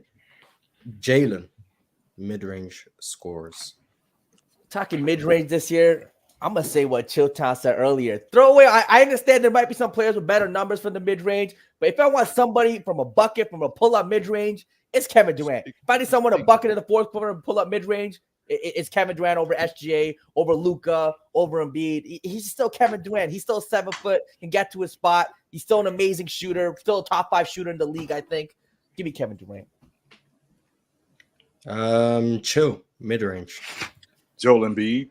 I haven't seen a guy whose jump shot this season has been as automatic as Joel Embiid. And I've seen some guys. It was crazy, bro. It was crazy. I've seen some guys shoot the mid-range. Shea, Luka, Jason Taylor. I've seen those guys shoot in the mid-range. Joel Embiid in the mid-range this season has been automatic. Automatic. I mean, I'm talking about whether he's got a guy in front of him, whether they sag off of him, whether they try to double him. That jump shot 15 to 18 feet, even in 12 feet, it's just been automatic. So I got to go Joel Embiid. Ox, how do you feel about best mid-range scorer in the league?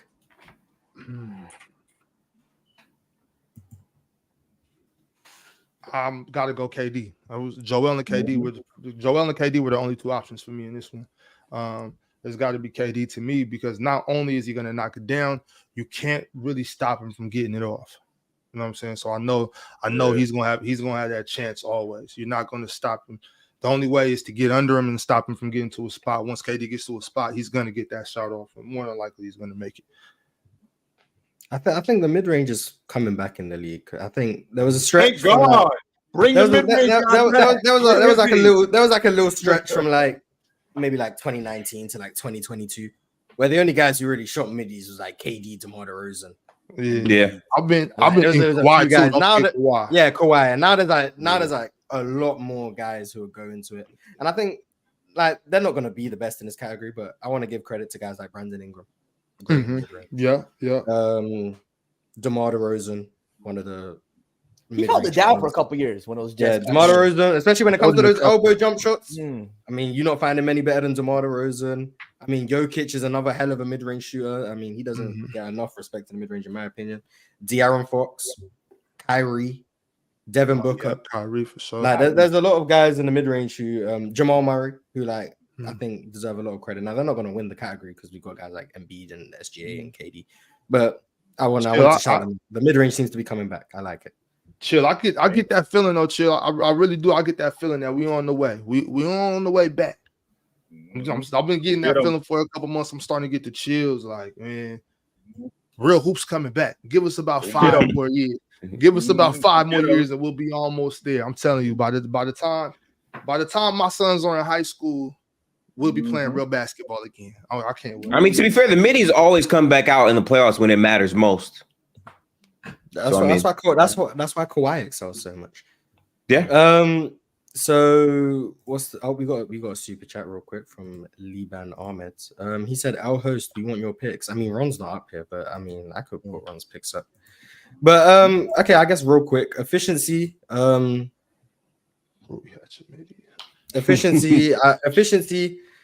I'd go between Jokic and Giannis. This season is Giannis, but just overall, I think Jokic is probably the more efficient guy just in general.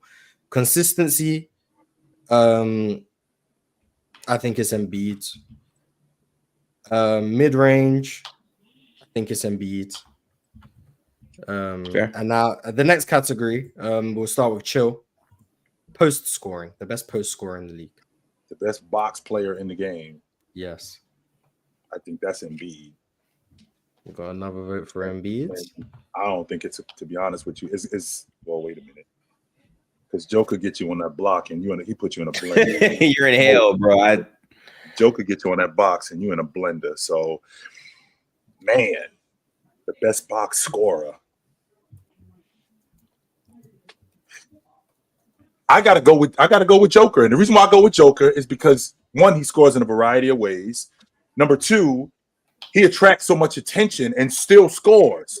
There's so many things that he goes to, whether it's a running hook, whether it's pivoting and up faking. Yeah, I think it's Joker. Yeah, I think it's Joker. Gifted. Yeah. The answer for me is Jokic, man. I mean, he's literally shooting 78% from 0 to 3 feet. He doesn't dunk the ball, so we know a bunch of those actions are just layups by the rim. And then beyond that, 64% on 3 to 10. I mean, he is so unguardable once he's right by that basket. And like team scheme for it, plan for it, we'll just let him get his. And when he's allowed to get single coverage, he can score as much as he wants. It's actually a testament that he doesn't want to score as much. But when he's in the post, I think he's probably the best. I'm going Jokic. Yo, this dude is the weirdest dude on the internet, man. Like, I can't believe I'm in your dreams, yo. Everything I say, you say the opposite of it. I can't believe it. I'm for real in your dreams. I'm for real. I for real am in your head. Everything that I say, you say the opposite. Every day that I'm up here, you up here on me. Yeah, I can't believe how much you love me, B. I can dig it. I wish I could say I love you too, but I don't. I don't. I don't. I think, but I think it's dope how much I live in your head rent free. I love that. I think that's so dope. Super dope. Thanks. That was great. I appreciate it. Yeah, that was great. We needed that. Jalen, the best post scorer in the league. Well, I think it's going to be between Jokic and Embiid. Embiid scores in a prettier way. I think his footwork is definitely a little better. Jokic just kind of gets in the post, uses his body and kind of just throws it up there. Seems to go in all the time. Yeah, it's just not that pretty. Doesn't seem like it's going to go in, but it goes in every time. I'll go Jokic though. Again, just seems like the efficiency. Shit is cash. He can do it. He can do it like anytime he wants. Like anytime he's in the post, you're like, it's going to be a bucket. Even though his post moves aren't there for someone who I think scores at such a rate, you would expect his post moves to be better, but he just gets it done. So give me Jokic. But shout out guys like I was looking at some numbers. J-Val has a high post up. J-Val. Jonas Valanciunas. He's going to start naming a bunch of Europeans. No, I think J-Val. The reason why he's that good, he doesn't take a lot of bad shots. That's the thing I like about Valanciunas. He does not take a lot of bad shots. But he's surprisingly got some decent footwork, a little touch too. Yeah, especially for a real big man. I want to drop a quick honorable mention. He's gonna get that. Honorable mention to Porzingis this season. He's been phenomenal in the post, man. Yeah, phenomenal post this year. I'm surprised no one said him, but I wasn't saying just because he'd be abusing mismatches. I'm not as moved. Yeah, I mean, Mars, nobody can say it. We're talking about block work. If we're talking about in the post, straight block work, it's Jokic, and it's not a debate. I'm like, when I'm looking at this, like, okay, if I was 7 feet tall, who would I want to be on that block with? Just give me Joel. I don't want nothing to do with Jokic on that block. Nobody. It's crazy when you watch him how physical he actually is, and he's very strong. Sneaky physicality. He's coming up. You're catching that elbow. You're gonna catch one of these, and on top of that, you can't. There's nothing you could do. You can't get to that shot. If Joel turns and try to dunk on you, you got to look at, like, when you're on the block, you're going somebody on the block. You can, if he's that big, you're not getting to that jump hook. It's impossible. If he turns and tries to dunk on you, he has to bring the ball to you. You know what I'm saying? So right. I can technically, I got a chance at stopping this. I don't have a chance at stopping that jump hook. It's the touch, the footwork, the fake pass he could do. He has that quick spin move off the block, that right around the baseline spin. Yep. Quick. You remember Tim Duncan used to do that. Tim Duncan used to have that quick spin. He has that on the block. A big dude like that, he hits you with the back of that tricep. Unguardable, man. Like, you can't do nothing with that. That's the first unanimous decision we've had, by the way. Everyone picked Jokic. Everyone picked Jokic, yeah. So, no disrespect to Embiid, but everyone did pick Jokic. I think Jalen undersold Jokic's post moves. I don't see that amazing footwork from Jokic. Yeah. No, you didn't undersell his post moves. I think you for sure underselling his post moves. He'd be moving. He'd be moving out there. The little baseline spin he has. He has the little shimmy into the little hook. He definitely got post work. 58% on hooks, by the way. Did you really just say that you're not noticing the amazing footwork? I'm just saying, this is the guy that's gonna cook me, chat. This is the guy that's gonna cook me tonight at 6, chat. Let's be real. Hold on. This is the guy. This is your man. Jokic does not have amazing footwork. No, Jalen, he doesn't have crazy variety. Yapper. It's not.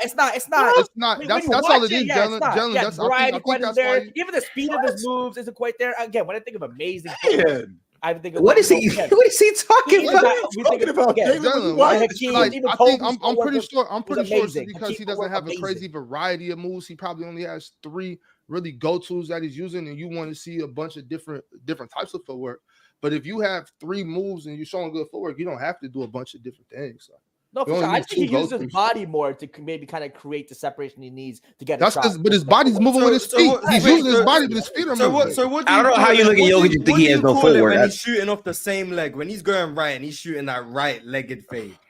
Like, what's that? If that's not footwork, what is that? Wasn't a mistake. That's not a mistake neither, by the way. It's not a mistake. He meant to take that shot. He meant to take that. It's not amazing footwork. Like he's not doing. Oh my God! That's the exact definition of amazing footwork. He's huge. His body is huge. He's coming off. Jalen, the definition of amazing footwork is literally just having to do one move, not having to do all the extra shit. If you have amazing footwork, you have a package that is unstoppable, is simple, and you have basic counters from there. But you got your baseline to go to 9 times out of 10, and you can cook that way, bro. If you got to do all the extra shit, that's wasted movement. A elite footwork guy has something to go to. That's what they go to, bro. You don't got to waste time. When I think of elite footwork, I think about somebody who's able to use that footwork to get his guy to miss or create a ton of space for himself. With Jokic, a lot of his shots, they're still contested, but he gets it in.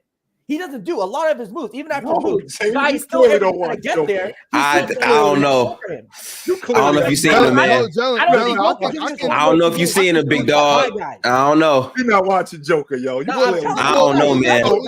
Chill. In Jalen's defense, though, I can see what you're saying as far as the guy's still with you. Yeah, that doesn't necessarily mean all he has to do is create enough daylight to get his shot off. That's what he has to do. That's what I'm saying. A contest that's just because he's not jumping. He's not jumping high off the ground. That's all. Yeah, he's still efficient. But his footwork is what's getting him that daylight. Exactly, Mars. Exactly. Yes. And also, if we want to nitpick, he might be the only one who never travels. We're gonna be honest. Like, if you slow Jokic's footwork down.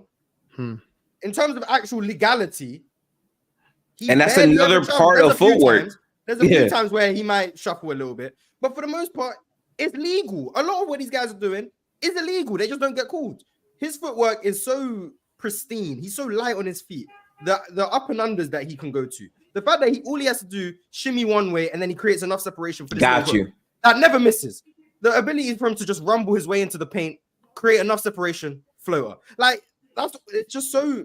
I guess it's so fundamentally sound. There's nothing, as Chill would say, extra. I want you to think about how many times you've seen Jokic missing the post. Me, I'm seeing that. It's impressive. It's impressive that he could just get wherever he wants, whenever he wants, and that's because his footwork is that good. How many times have you seen Jokic be in the post and get his shot blocked? A lot of that is jab step footwork, getting enough space for him. Enough space for Jokic doesn't mean it has to be 3 to 5 space where they just don't know. It's lulling you to sleep with right foot here, left foot jab here, and then work. He definitely has amazing footwork. He uses his body to create his space for himself. It's not just the footwork, just kind of the movement of even his upper body is how he's able to do that. Whether it's just put it kind of a slight push out with his hand, getting it up. Like, I just don't see him with using his footwork to get guys. Like, how many times do you see a guy get faked on his shot? You don't really see that often. I don't see guys going up with a block. Oh, nah. It literally does. Well, in order for that to happen, Jalen, you have to throw a shot fake. Every post move doesn't require a shot fake. If I'm doing a shot fake, so what am I doing? I'm opening up and under. I'm opening up, spinning back. Yeah, but he has. What am I doing? If he goes to that step through, he quite literally does a step through a lot. The reason he doesn't do it maybe as much as you like is because he creates enough separation on the first move. And that's what I'm saying. The jump doesn't require a up fake is a counter. If he gets where he wants on the first move, what's he counter? He doesn't have to counter. He didn't even have to get that far. He's quick with it. He doesn't need to hold the ball for a ton. Gets the ball in the post. He scores right away. He does do that. Yeah, you because you sleep on Jokic. That's because he has great footwork and he can get straight to it. You got to imagine him coming, especially like in the aspect of when he's coming downhill from maybe the free throw line, catching in the mid post. A guy that big coming downhill doing things like I think Mars mentioned earlier, or no, Chill mentioned earlier. One of y'all shooting off the left with the left, shooting off the right foot with the right foot. The balance you have to have. That's footwork. That's strength. That's, you know how strong you have to be in your legs, your ankles, your feet to be able to come downhill that big and pop it up like this off the right with the right and stay on balance and make it. That's difficult for guards. Balance is another. He's never off balance. Oh yeah, balance is crazy for him. Just kick himself. What the hell? What is that? All right, I'm bringing you up and you getting packed up. I don't know. So Oz got packed up, Chill got packed up. It's crazy. I will say, just for anyone who doesn't know, Ron was behind the scenes kicking Ox. Just so you guys know, Ron was. That's kind of funny. Ron was. Oh, that's cool. I don't know what happened. He just left, but welcome back. Yeah, We Jalen, all admitted that Jalen's yapping. He does have amazing Jalen was footwork. Well, you know what? We're gonna go play back one day, really look at his footwork and compare him to elite footwork, and we're gonna see the difference. Bro, I can literally just show you his shot chart for the last 4 seasons. His footwork and we'll is just impeccable, I don't Footwork too. Wow. You lucky footwork's not a category because we could have done a whole category for footwork, but I didn't know it was this. And Joker would be literally could have. He'd be the top of that list too. He would be. Better give me Chris Middleton footwork over here. Chris Middleton got elite footwork. Okay, what did he say? If you heard what he said. No. Next topic. Yap session. It's a yap session. Next topic. Mark, I'm sure Chris Middleton has good footwork. There's a difference between good footwork and elite footwork. Okay. Hard pivot. The next, I will say, the next category, and Ron did put this caveat is the next category is 3-point shooting. He said except Steph. Okay, that's what he said. That was okay. Wow, so Steph's in the NBA. He said except Steph. That's too obvious. It's too obvious. That's what he said. So we can understand Steph would be a unanimous decision. He would be the second unanimous decision. Right. So I guess who's the second best 3-point scorer in the NBA? I know. I'm gonna start with you, Ox. But no, don't start with me. Don't start with me, Mars. Give me a second. You're not ready. Okay, Jalen, I'm gonna start with you on the second attempt. All right. So obviously you want a good 3-point shooter with obviously the amount of volume that he needs. Thinking of guys like Devin Booker, Damian Lillard. Luka has a step back threes, but I'm not gonna say he's the best at the 3-point shot. Give me Damian Lillard. I think still when you need a big shot, Damian Lillard could hit it. 1 to 3-point contest obviously doesn't mean much, but again, could get you the 3-point shot every different way. You know, catch and shoot, fade away, step back, multiple ways of doing that. 30 feet, 40 feet, he doing all that. Give me Damian Lillard. Gifted. Yeah, I would have to probably say Dame. I mean, in terms of the volume and the shot difficulty off of the bounce, I think he's the closest to Steph in the league. And even then, it's a gap. But I'm going Dame. Okay, that's 2 for Dame. Cho? I can't be the contrarian here because it is Damian Lillard. And he does hit big shots. Yeah, I can't be. I would love to be the contrarian, but I can't be. It's Damian Lillard. So, yeah, I want to say Trae Young, but ultimately, Trae Young, I don't think in terms of volume. I don't think in terms of shot selection. I don't think he's better than Dame. No. Nah. Before I ask Ox, because I don't know if he's ready. Are you guys basing, as respectfully as possible, is this off reputation? No. Because before, for all the other categories we've been doing based on this season. And this season, Dame's at like 35% from 3. Oh, no, based on this season, he wouldn't be the best. Yeah, so that's what I'm asking. So I was in our rep. So we're doing reputation for this, but the other categories have been based on this season. So it's reputation, but it's also I think Dame Lillard started the season off so bad from 3 that those numbers are being dragged down versus I think that he's definitely improved. I mean, that would hurt him though if he began off that. I think the start of the season he was just really bad. Yeah. That number just kind of skewed to the first. Mars, I was doing reputation for this one because I feel like to just go off of a 31% in 2024, Jalen. I'm gonna take Steph. I'm gonna take Damian Lillard off the table, and I'm gonna go Leonard. Yeah, in case. Yeah. Okay. So Chill changed to Kawhi. I'm gonna go Leonard. Yep, at the long ball line. Yeah. I'll be real. I was going off of reputation because I feel like 3-point shooting variance from season to season changes. So I kind of feel like in this category, it should be based off of rep. But if we're not doing rep, it's probably Luka. I mean, the volume you of can threes. do what you want. I was just asking if you guys were doing no reputation. I'm not saying, oh no, why you guys doing no reputation? I was just okay. Word. It was based on reputation. Word. Okay. Ox, do you have an answer for the second best 3-point shooter in the league? Shout out to Keegan. Man. All right. Phenomenal next topic, Mars. I cannot wait. Okay, yeah. I mean, who else made 12 threes this year? I really don't know, man. I don't think anyone has, right? Speaks for itself. Did Murray have 12 threes in the game? Yeah, he started off like 10 for 10 or something. He went crazy and then was really trying to get closer in the fourth quarter, but couldn't make any. But he went crazy, though. So that's cool. And before we get to the next category, austerity with a super chat and said thoughts on JJ Redick's MJ starting five. MJ, Derek White, Mikal Bridges, J-Dub, and Jokic. Any thoughts on Jordan? He said this is the best team. Yes, Michael Jordan. All for Michael Jordan. Okay, so this is like the best. Wait a minute. So he's building the team around Michael Jordan, and he's going with these players. Yes. All time or just kind of current players? Current players. Okay, right now. J-Dub. Hey, shout out Jalen Williams. JJ Redick knows. Smart dude. I think if I remember correctly, he can do a lot better than this. If I remember correctly, he did it with salaries.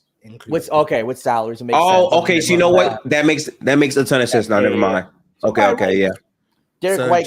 So J-Dub's on a rookie contract. Mikal's making like 18. Derek White's making like 18, and then Jokic and MJ are. I'm not gonna lie about salary. That's a really good lineup. Yeah. Okay. So there we go. Really good. Better than this. I need to look at everybody's salaries, but I don't know about this still. He did an 8-man rotation too, so he had bench players as well. So it wasn't just. I would like to do this. I would like to do this one day. On Open Gym we did something like this where we made a roster with like the salary cap. Okay, cool. I built the best young team of all time. You get Victor and Wemby. I mean, you get Wemby and Chet, and then you just put a bunch of max guys around them. I get it. Hey, right, rookie contract. The next category is aesthetics. So just who scores the prettiest. That's the category. If you don't like the category, blame Ron. That's the category. That's the one he gave. Aesthetic. So gifted. Who is the most aesthetically pleasing scorer in the NBA? Yeah, if I'm just going pure aesthetic, give me Kyrie, bro. Like just how it looks, the constant fakes, the way that he dances on people to get to a shot. I'm going Kyrie. Chill. Jason Tatum. Hey, you like what you like, man. You go rock. Okay. Jalen. Yeah, I think Kyrie Irving's definitely the answer here. Has all the moves. Amazing footwork. When we talk about amazing footwork, we talking Kyrie Irving. Yeah, Kyrie does have amazing footwork. I just want to say, chill. This is the guy talking about that he's gonna cook me about basketball like him. Every day of the week, twice on this Sundays. Guy right here. Every day of the week, twice on Sundays. Talk about Kyrie Irving. I mean, is he wrong? Kyrie's footwork is amazing. He's not wrong. Kyrie's footwork is amazing. Mars, you know what the convo is, bro. Kyrie's footwork's amazing. Give me Kyrie footwork over Jokic. You try to say, give me Kyrie footwork over Jokic footwork. Come on now, we really watch. I agree, talk about it. I mean, Kyrie's footwork's amazing. I'm not going to argue, but Ox, the most aesthetically pleasing scorer in the NBA. Come on, y'all. This is so easy. So easy. Y'all know it's Malik Monk. He just dropped the 30-piece the other night. I'm not gonna lie though. He be in his bag. I'm not gonna lie. Hey, when Malik get going, that's what you want to watch. I'm not gonna lie. We start going. It's very, very tough. Mini Max sauce. For the record, so I'm not just trolling. It's like that. But I've been a Malik Monk fan since he was at Kentucky, though. Before he came to us. Malik Monk is tough. I mean, hey, the aesthetic is all subjectivity. I mean, if you think, if you want to watch Malik Monk, there is no right answer. Right? Yeah, True. There's some people who would say Shaq was the most aesthetically pleasing to them. So, like, true. I mean, I argue against someone. It's a reason I call him Mini Max sauce. Boy, Ron be capping that goddamn chat. I ain't gonna lie. Man. We eating curry chicken every day, Ron. Nah, he put double last. That's valid. He put double last. That's a valid list, right? He put double last. It's a valid list. That's valid. I would. Jalen is not above gifted, but other than that, yeah, it's valid. As long as Dubs last, I think it's valid. Ron knows. Jalen knows ball. Talk about it. We've been hanging out with Jalen. We've been hanging out here. This is the thing with Jalen. Once you get him to going, Jalen will have his point, and it would be proved. And it'd be like, okay, Jalen, you cooked. But then he didn't prove that shit. He brought up DeMarcus Cousins. And I'll be like, Jalen, stop. No, stop. You had it right. I got you. We working on it. You had the next category. The next category is isolation. The best isolation scorers in the NBA. The best one-on-one player in the game. So I'm gonna start with who am I gonna start with? We're gonna start with Ox, the best isolation one-on-one player in the game. Oh man, I really like KD. I like Luka. I'm gonna go. Yeah. Yeah, I'm gonna go ahead and go with Kyrie. Kyrie, okay. I'm going to go with Kyrie. Kyrie get the cooking. Jalen, who you got? Luka though. Yeah, 1v1. I think Kyrie might be the prettiest scorer, but I probably give an advantage to the guys who are again Luka and Kevin Durant because they're just taller. So they have some moves. They're taller. KD got more moves than Luka, but Luka just so kind of methodical. And he's obviously not as quick and fast, but he knows how to maybe change his speed, or his shiftiness is there where he's able to create space. But yeah, so give me Luka. Luka 1v1, I think, is the hardest player to guard. Yeah, let me get Luka too. Let me get Luka too. I gotta go. What's up? Gotta go. Luka. Interesting that Dallas have two of some of the best isolation scorers in the league. Gifted, who would you go with? Yeah, the answer is Luka. He has more isolation possessions than anyone in the NBA. He produces more. He's also has the ball in his hands more than anyone else to get those isolations, and he also gets to the free throw line at an extremely high rate. I can hear Joel Embiid, but I still think Luka, as an isolation player from the perimeter, is going to get more looks than Embiid. So I'm going with Luka. And Showtime, the best isolation scorer in the league. Kyrie. Okay. I think it's Irv. I think Luka is it's the simplest, to be honest with you, with Luka. He just looks like it. I don't know if that's a category, but with Luka, it just looks like he scores the easiest. But when you're talking about consistent counters, Kyrie Irving has, and this season in particular, there's not anybody standing in front of him. Whenever you counter that, then he'll go right back at you. And he always has something for that. I want to shout out Shea in isolation. Season. No doubt. Very good ISO season for Shea. Yeah. We can only pick one person, so unfortunately, the guys like Shea are going to get pushed to the wayside a little bit. But I do want to shout him for having a great season isolation. Brian Carter, before we go on to the next category, Luka got all them numbers, but 9-13 against top 10 defenses. His style doesn't win. Oh, but 9-13 against top 10 defenses. His style doesn't win games. We're going back. How about the context of the games? Who's hurt? I know that you like him. I know that you like in terms of his game and how versatile he is. It's just that style of play is not going to win. Sticking with the ball, sticking to his hands as much as it does, how much responsible he is for guys' offense. I mean, when you think about guys like that, I think about guys like James Harden. I think about guys like Russell Westbrook. That style of play does not produce wins at the highest level. 2016 Cavaliers, it was very LeBron then Kyrie. It was very like. Are we really going to sit here like? Were we really going to sit here like Kevin Love was not involved in that offense? Oh, Kevin Love did not have a great series at 2016 Finals. Kevin Love he had a concussion. Okay, right. Okay, before going back to the Cavs though, like chill. I hear you, but the problem and like I get super annoyed every time I see people say that style doesn't win games. That style is not the end all be all to win a basketball game. Luka can have a phenomenal, marvelous game, but if you can't get stops on the other end, it's obsolete. You do need stops, 100%. Yeah. The closest we've seen that style winning would probably be James Harden on the Houston Rockets when they had to play a super team Golden State Warriors. And he was really playing well in that style because they also had a top 5 defense to complement it. Right. The LeBron example where he pretty much, controls the entire game is also there. But the difference with that is LeBron on the other end could also be a premium defender as well. Luka isn't a premium defender. But if you're just talking about offensively, yes, that style can absolutely win. But offense isn't the only thing that leads you to win in basketball games. But when you think about Gifted, how responsible he is in terms of offense, how many 38, 18, and 12 games can you see in what that translates to wins? And when I say wins, I mean going deep into the playoffs consistently. Because when you got a guy that's pounding the rock that much, when you got a guy that's that responsible for the offense like he is, we can't have how effective is he? How effective is he playing off the basketball? And when I say playing off the basketball, I don't just mean standing around and watching. I mean he gets off the ball and he's creating other offense for other people, whether he's screening, whether he's slipping screens, things like that. He can't do that. The only thing that he's effective at, when I mean offensively, is when he has the ball.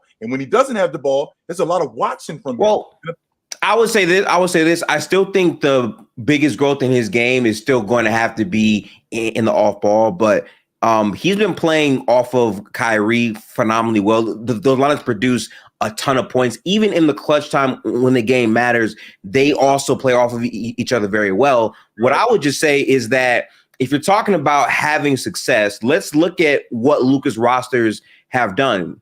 Versus the Suns, they went down 0-2. Everyone thought it's over. This is the super team Suns who actually move the ball a lot, who actually, play defense and did a ton of other things. But Luka playing that same style came back and beat that team in Game 7 and dominated them. But then when they move on to the conference finals, who did they play? The same team that won the title that year.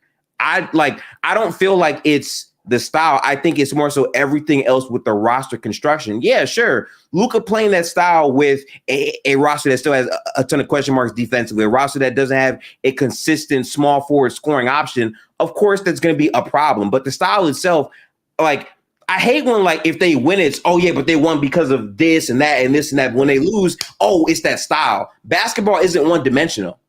No, it isn't. But what we have known is that it's a copycat league, and once one thing is working, like the Golden State Warriors, who shoot the long ball the way that they shoot the long ball, well, now teams start to copy that. A guy like Luka, who is that responsible for offenses. I mean, not Luka. I'm sorry. Joker is responsible for offense as well, but I mean, Joker does other stuff too. Joker will rebound. Joker will attempt to defend. I mean, he's not the defender that Joel Embiid is. He's not the defender that Anthony Davis is. But he will absolutely give effort to defend. And when I think about Luka and I think about that style of play, you brought up the Sun series. Great. I understand that defense definitely matters. We don't talk about how Jason Kidd switched up the defense and began blitzing Devin Booker in the short corner and at the high post. And we all know made other Suns players beat him because they didn't have any other player that could really self-create. Yeah. Right. We know how bad Devin Booker is in the double team. We know that. So sure, that stuff, I have to add that. But just when I think about a guy that's that responsible for everybody else's offense, I don't think that's that difficult to guard. I think that's why he fails as much as he does in the playoffs. Because but that's why I think having Kyrie there makes things better because they've been playing really, really well off of each other. My thing is when you speak about winning, you need to have continuity to win. Right. The Denver Nuggets had many years of playing off of each other and building the best roster around Jokic to win, and they won. With the Luka rosters, we haven't really seen much consistency. Once Jalen Brunson began to emerge, they didn't re-sign him and he walked. They just got Kyrie back last year at the trade deadline with the incomplete roster around him. Even the roster this year was pretty much incomplete. They went into the season banking on Derek Lively being one of the best value draft picks to really have success. It was working. So to me, it's right, but it's still year one. I don't think anyone says year one they should be there. I think you need multiple years of playing together to be one of those teams. That's fair. That's it. Before we get to the next one, D9 asks, chill, can we get a top 5 chat goofies list? Oh, there's going to be. Here we go. Top 5 chat goofy list. Let's see. Almighty Lambo's at 5. That was quick. Almighty Lambo's at 5.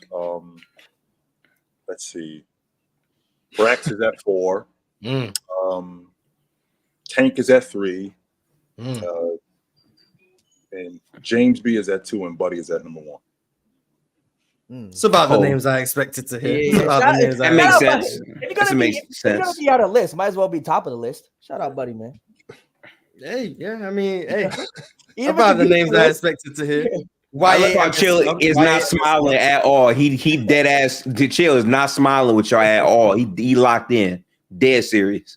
Shout out to Tank being a bigger goofy than Brax, by the way. Shout out to Tank, the biggest goofy in the OKC fanhood. Shout out to him. But on to the next category. Transition. The best transition scorers in the NBA. Oh.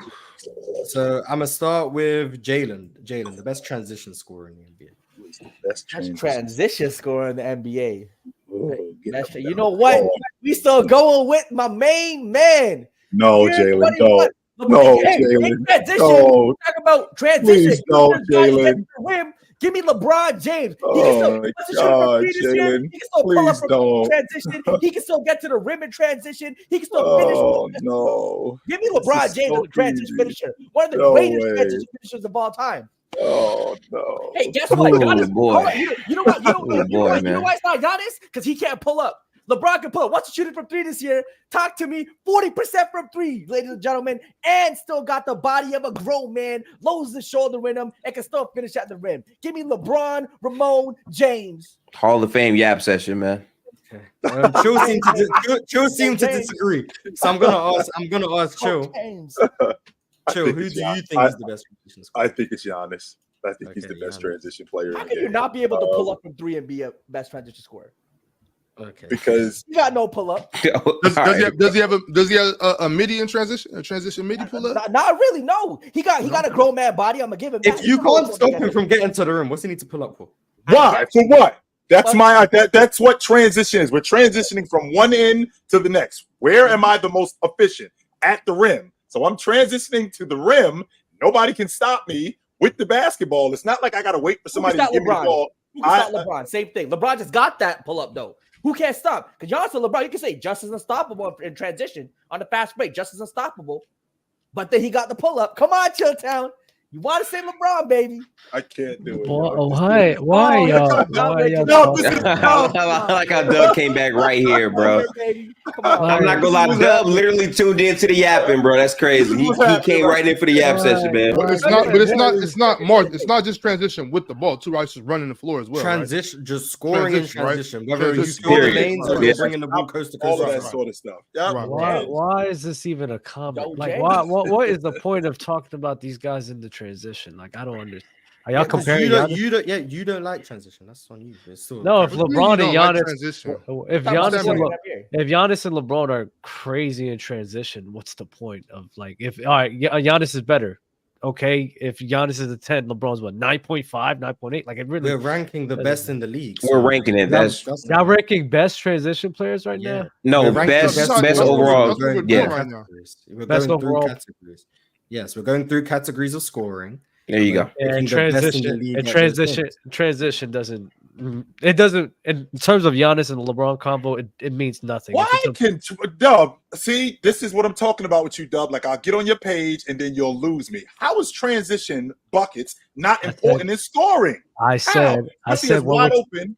We're talking about LeBron and Giannis. When both of those guys are crazy, in that. That's not a point that's gonna move me in terms of this guy's a better scorer. That's not what we're doing. That's not what we're doing. We're just asking who's the best transition scorer right now. That's what we're doing.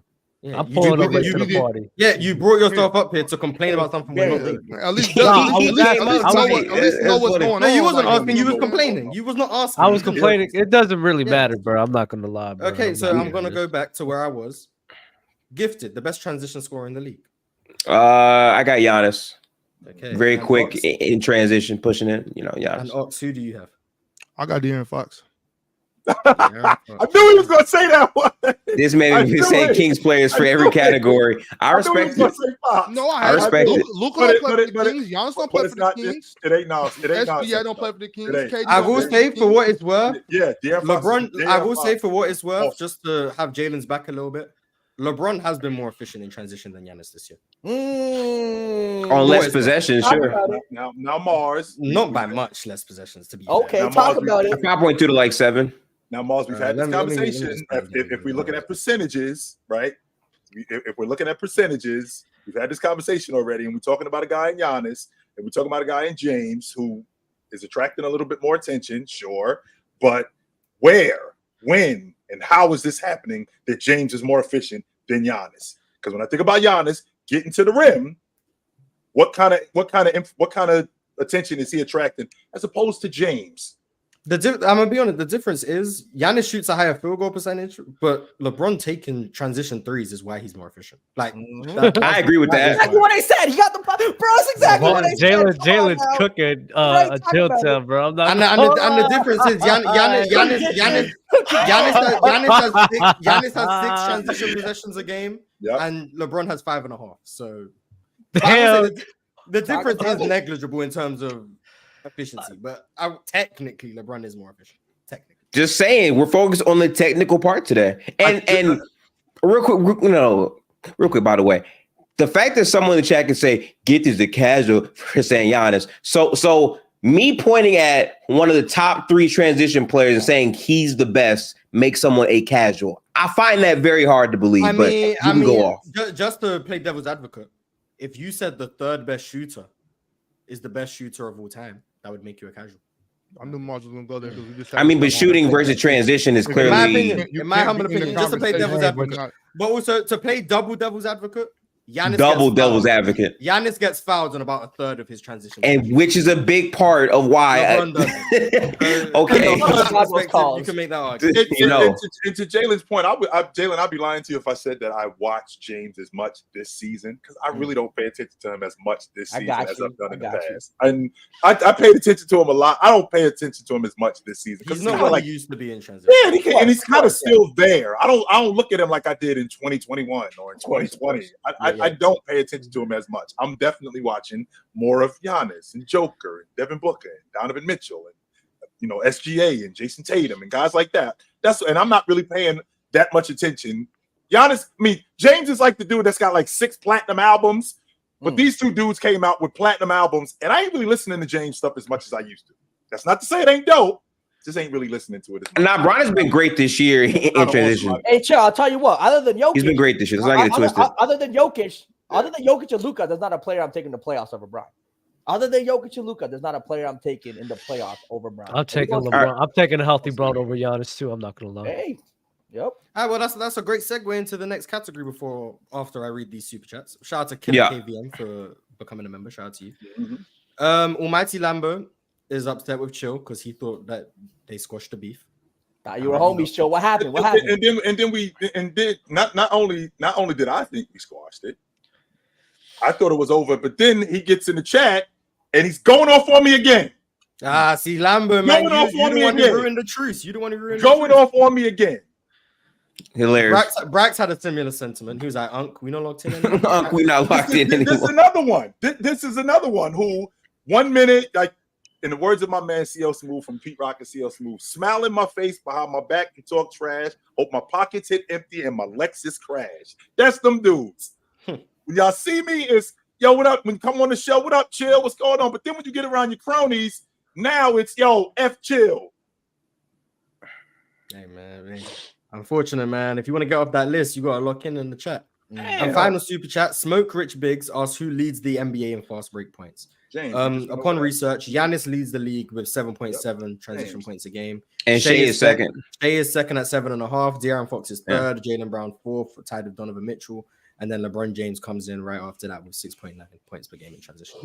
The next category, speaking of guys who you trust in the playoffs, is like playoff matchups, playoff versatility. Who basically can't be game plans against? Come on now. Hardest to game plan for. Do offensively and defensively? No, scoring. The hardest to game plan for as a scorer. I'm gonna start with Jalen. Jalen, who is the hardest to game plan for as a scorer? The hardest to game plan for as a scorer. Simply as a scorer, I'm gonna have to go with. Oh, it's kind of a tough one. Okay, Jokic and Embiid.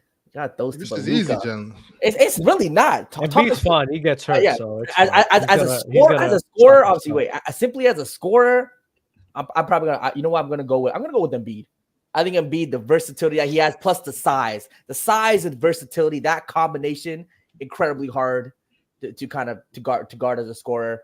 And obviously, we can mention the passing, but that's a different thing too. But yeah, no, give me Embiid. The versatility in scoring with the combination of size and strength, very hard. Gifted doesn't agree, so I'm going to ask Gifted. Hardest to game plan for as a scorer. Yes. Hey, give me Jokic, man. I don't like he's the one player where if you double him, you know he's gonna make the right decision. So you might think that you can play single coverage, but then when he scores 40 points or 50 points on your defense, you don't know what to do. His combination of like scoring and passing counters makes him. We're not talking about passing. That's why you got to listen to the question. Exactly. Okay, but okay, so I need you to actually listen before you start yapping. You were just yapping talking about passing. No. So like, I would like to actually Gifted. Go ahead and finish because I know where you're going. Yeah. I would like Jalen to actually listen. We're talking about scoring, right? So the fear of Jokic passing impacts how you're going to guard him from scoring. Gee, I didn't know both things could play into each other. But instead of you listening, you want to yap. My bad. You just mentioned passing right away. Gifted is setting up for a mean from the low. That's what he's setting Jalen. He got out for you right now. Hey, we cooking, man. We gonna put him in a frying pan, like a I don't know about we, like a saute. Maybe you speak in French. Chill. The hardest to game. Maybe he's speaking French. I had to learn some French. That's our second language. Chill. Who do you think is the hardest to game plan for? I think it's Joker, and I don't think it's a question. It's not. Yeah, I don't. It's crazy. Because It's he just definitely a does question. so much. Of course, it's a question. Does so much. Yeah, So, no, I mean disrespect saying it's not a question between Embiid and Jokic. I do think there's a name that could like rival Jokic, but I would probably still have Jokic over him. I think Luka's pretty close because he's also like a very talented offensive scorer who can like kill double teams, also blitz. Like he's pretty close, but I would still go Jokic over him. Ox, who would you go with? Respect Steph Curry. Hey, he's not mad at it. In there too. Yeah, he's seen the 50 piece that happened to him. So you know what I'm saying? Like I seen a man come in Game 7 in a series that they were supposed to lose in 6 and give us 51. 50.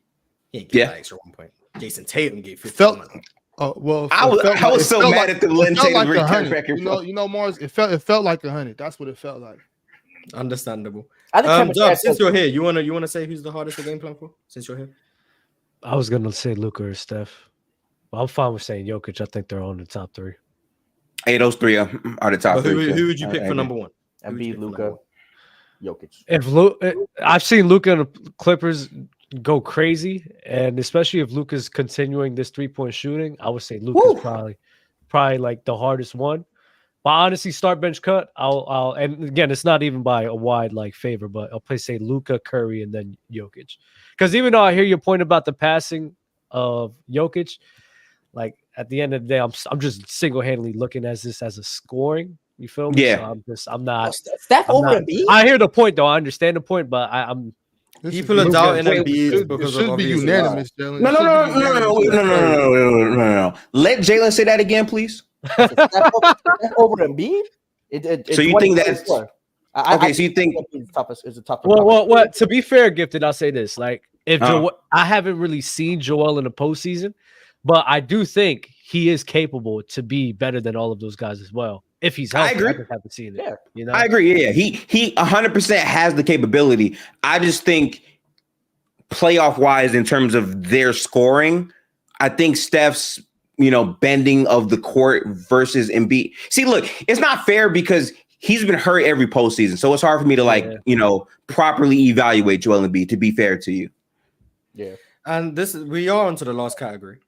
Mm-hmm. Overall, who is the best scorer in the league? I'm gonna go one by one. I'm gonna start with Chill. Who is the best scorer in the NBA? Luka. Oh, I'm mad at that. The best player. Gifted, best scorer in the NBA. Oh man,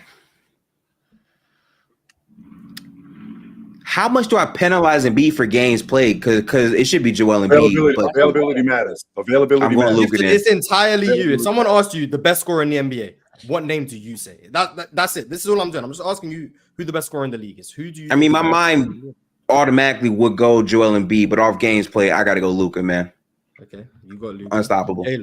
Right, I wanted to go in. I'm going. Yeah. Joel Embiid. It wasn't his fault. His knee, he had his injury situation. Joel Embiid was putting up 50, 40 points. He was hooping. Scoring from everywhere on the court. It's Joel Embiid. We were talking about a historic offensive season for Joel Embiid before he went out. Yeah, historic. One of the greatest. 100%. 100%. Yeah. He broke down. Best scorer in the league. The guy that's out there looking around like he's playing against 5-year-olds, the one who's just disrespecting you night in and night out. It's Luka Dončić, the guy that has zero respect for his defenders. Dub, who do you think is the best scorer in the league? The man who's better than Magic Johnson. All right, y'all. He's going with Luka too. But since I can I run through Dub and get his own pause? Can I get Dub's go ahead. questions real quick? Focus, Dub. Dub, I'm gonna ask you. I'm gonna ask you each category, and hopefully you can rapid fire answer these. I got you. Dub, who's the most efficient scorer in the league? Oh, efficient, probably Jokic. Most consistent. Oh, Luka. Wait. Nah, I'm not. Joel's hurt. I'm not putting Joel in this. He's hurt. I'm sorry, Jim. So Luka. Yep. Best mid-range scorer. L Dub, by the way, from Eleanor. L Dub. Yep. Mid-range. I'll give it to Jokic. Post scorer. Jokic. Best 3-point shooter without Steph. Oh, that's wrong. Best 3-point shooter. So the second best. So the second best. The second best 3-point shooter. The second best 3-point shooter. I gotta think about that actually, Mars. Okay. Most aesthetically pleasing. Kyrie. Oh shit. Kyrie Irving should be mid-range. My bad. Kyrie should be mid-range. Kyrie mid-range. He went Kyrie. Isolation. Best isolation scorer. Luka. And then transition. Oh. Yeah, LeBron or Giannis. There we go. Yeah, LeBron. We'll give you LeBron, yeah. And do you have an answer for three-point shooting? 3-point Can you give me some names? Some examples?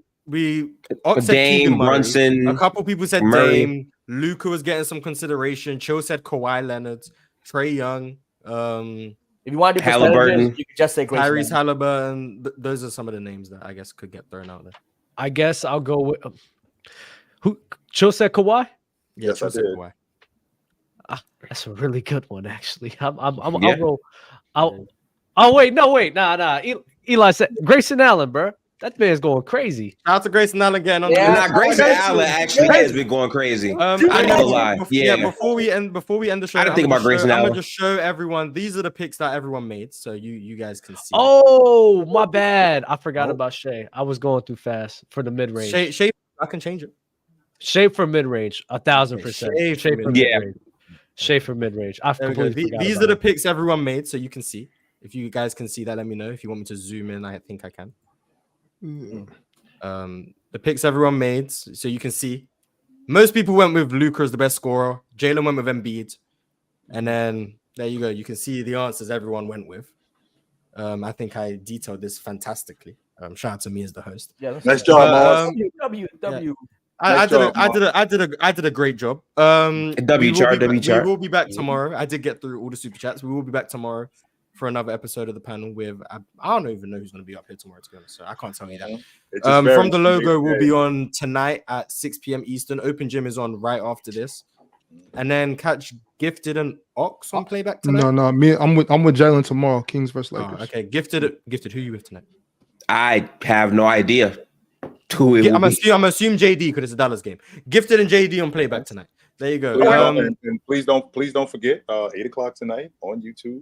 Fluent and Chill with the right after from the logo. Right after from the logo. Yep. Exactly. Mm-hmm. So you got a lot of shows to enjoy tonight. Thank you guys for tapping in, and make sure you tap into Open Gym too. And yeah, goodbye everybody. Merry Christmas. Later.